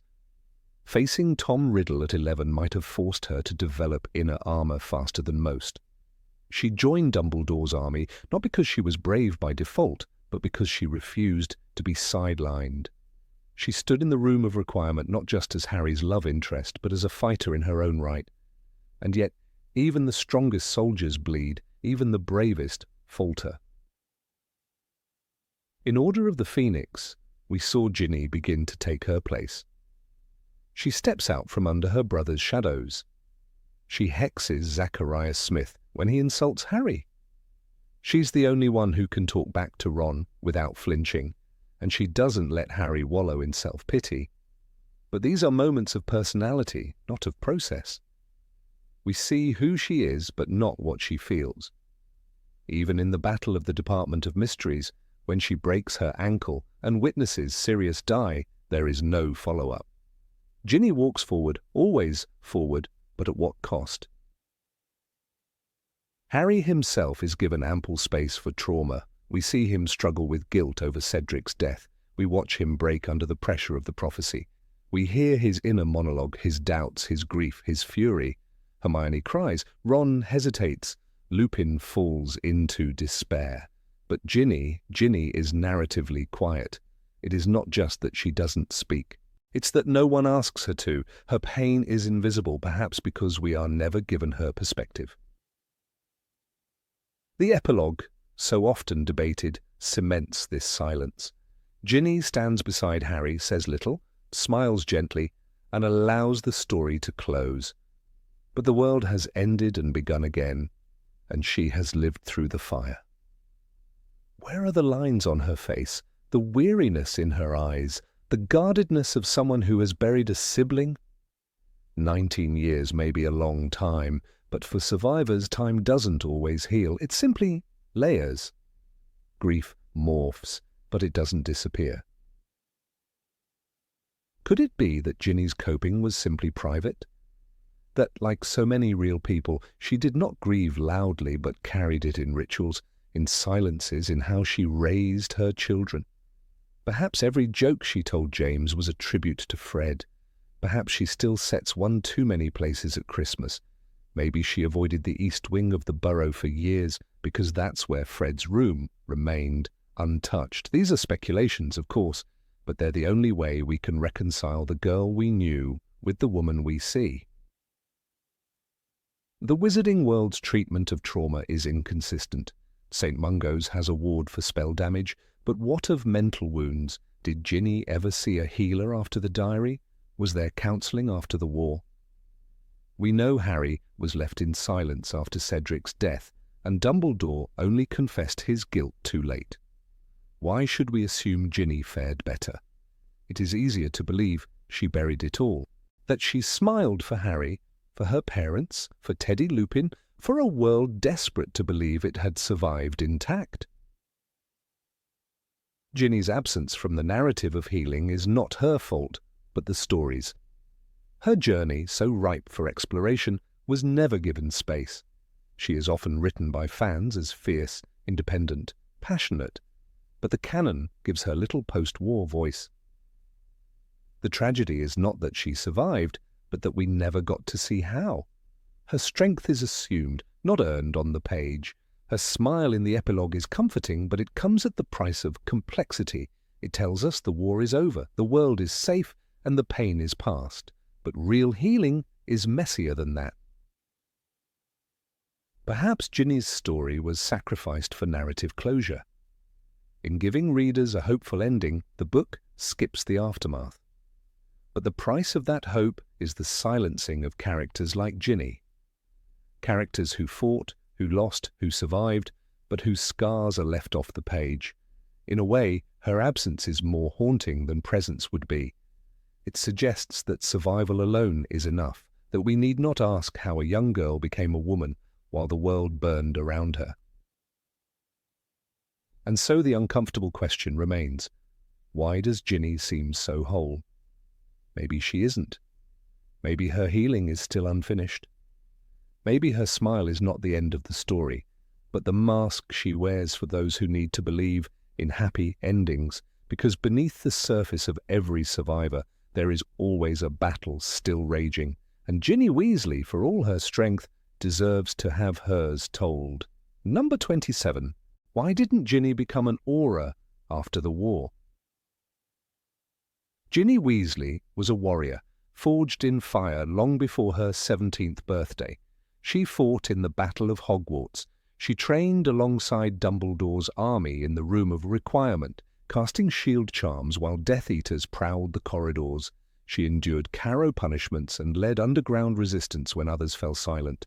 Her scars were real, her instincts were sharp, her courage never failed, and yet when peace finally settled over the wizarding world, Ginny did not join the ranks of the new Aura Office. While Harry Potter buried himself in dark magic investigations and Hermione Granger plunged into policy reforms, Ginny turned her eyes toward sports journalism. Of all the choices she could have made, why this one? When the Second Wizarding War ended, Kingsley Shacklebolt, as interim Minister for Magic, called for a complete overhaul of the Aura Department.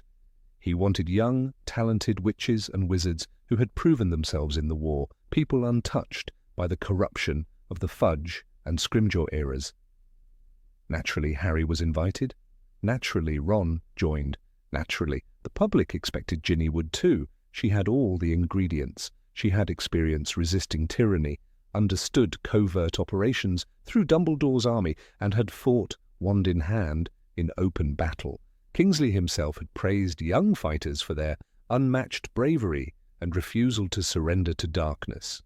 And still, Ginny declined. Her decision raises an inconvenient question, not just for fans, but for the legacy of the post-war generation. Why would someone with such promise step away from a path of justice and instead choose the quiet world of the Quidditch stands? Some speculate it was fear, but that's nonsense. Ginny wasn't afraid of the fight she had already fought. She hexed Draco Malfoy in a Hogwarts corridor without flinching. She stood before Bellatrix Lestrange and didn't crumble. "You're joking, Ginny," said Ron when she demanded to come to the Department of Mysteries back in 5th year. But she wasn't joking. She never was. Others say Ginny sought normalcy, tired of danger. But that theory falls apart under scrutiny. After all, she married Harry Potter, the man whose life was a magnet for chaos. She didn't marry a quiet shopkeeper or a librarian. She married the boy who lived the chosen one, the face of a revolution. Ginny didn't step away from danger. She made it her permanent companion. So why then, with qualifications that even the likes of Dawlish couldn't match, did she walk into the world of ink and parchment, chasing quaffles instead of dark wizards? The answer may lie not in what Ginny lacked, but in what she had already lost. During the war, her brother Fred died. Her childhood was shattered. Her family was torn open, and she had to live through every second of it. Unlike Hermione, who carried the burden of the fight on her intellect, or Harry, whose trauma was spread across years of prophecy and survival, Ginny's suffering was quick and sharp and deep. She lost Fred in an instant. She watched Hogwarts burn, and in that moment she might have made an unconscious vow, never again. There is a difference between being willing to die for something and being willing to keep fighting after you've lost what you loved. Harry was used to loss. Hermione intellectualized it. Ron was driven by loyalty. But Ginny, fierce as she was, may have reached her limit. Her decision to pursue a career in sports journalism wasn't cowardice, it was preservation. Quidditch was not just a game, it was her joy. As early as her first year, Ginny would sneak out to the broom shed, flying when no one was watching. She loved the air, the speed, the freedom. When she joined the Holyhead Harpies, it wasn't an escape from the fight, it was a return to herself. Even during the war, she clung to Quidditch. When the Carrows ruled Hogwarts, when punishments were daily and students disappeared, Ginny would whisper tactics and gameplays in the common room just to distract younger students. She used the language of sport to comfort those too young to understand why the world was burning. Her broomstick was her anchor, her compass. And maybe, just maybe, she realized that being an aura would mean trading one war for another. After all, what is the life of an aura but a lifetime of suspicion, trauma, and hunting shadows? Harry could handle it because he was born in shadow. Ron could follow Harry because he always had. But Ginny? She had spent a year under siege within the walls of her own school. Her rebellion was lived in hiding. Her victories stained with blood. She had already tasted what it meant to lose herself in darkness. Why would she willingly go back? Moreover, Ginny had a different kind of power, one not forged through policy or dueling, but through influence. She became a senior sports correspondent for the Daily Prophet, covering international Quidditch matches and later mentoring young witches in sport.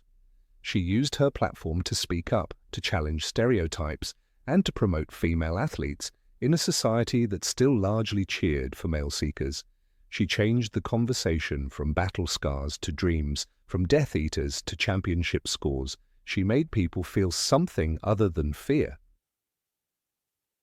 And yet, people ask, why not become an aura? Because not every battle is fought with a wand. Not every war ends on a battlefield. Ginny understood that the wizarding world didn't just need warriors, it needed healing. It needed role models who weren't chasing fugitives but chasing goals. Ginny knew the headlines needed to change. Instead of dark marks over Diagon Alley, maybe it was time for Holyhead Harpies win in overtime. Maybe it was time for stories about victory on the pitch, not in the morgue. Let us not forget that Ginny was possessed at 11 years old by Lord Voldemort himself. Her first year at Hogwarts was a silent horror. And still she survived. She learned to reclaim her voice. That kind of trauma leaves an imprint. It might explain why, when given a choice between reliving her past in an aura's uniform or writing about the future in a stadium, she chose the latter. She had spent enough time among shadows. She wanted light. When Harry visited the Department of Magical Law Enforcement, he was chasing closure. He was putting to rest the nightmares of his past, but Ginny had already buried hers. She wasn't interested in dragging them back up. Instead, she forged a new identity, not as Harry Potter's wife, not as the youngest Weasley, but as herself, Ginevra Molly Weasley, Quidditch star, journalist, mother, survivor. She chose to live, not just endure. Even Neville Longbottom, once a bumbling student who couldn't master simple spells, went on to teach herbology at Hogwarts. He found peace among plants. No one questions his choice. No one asks why he didn't become an aura despite his heroism in the Battle of Hogwarts. But with Ginny, the question lingers, as if her strength was only valuable if it was used in the same way as the others.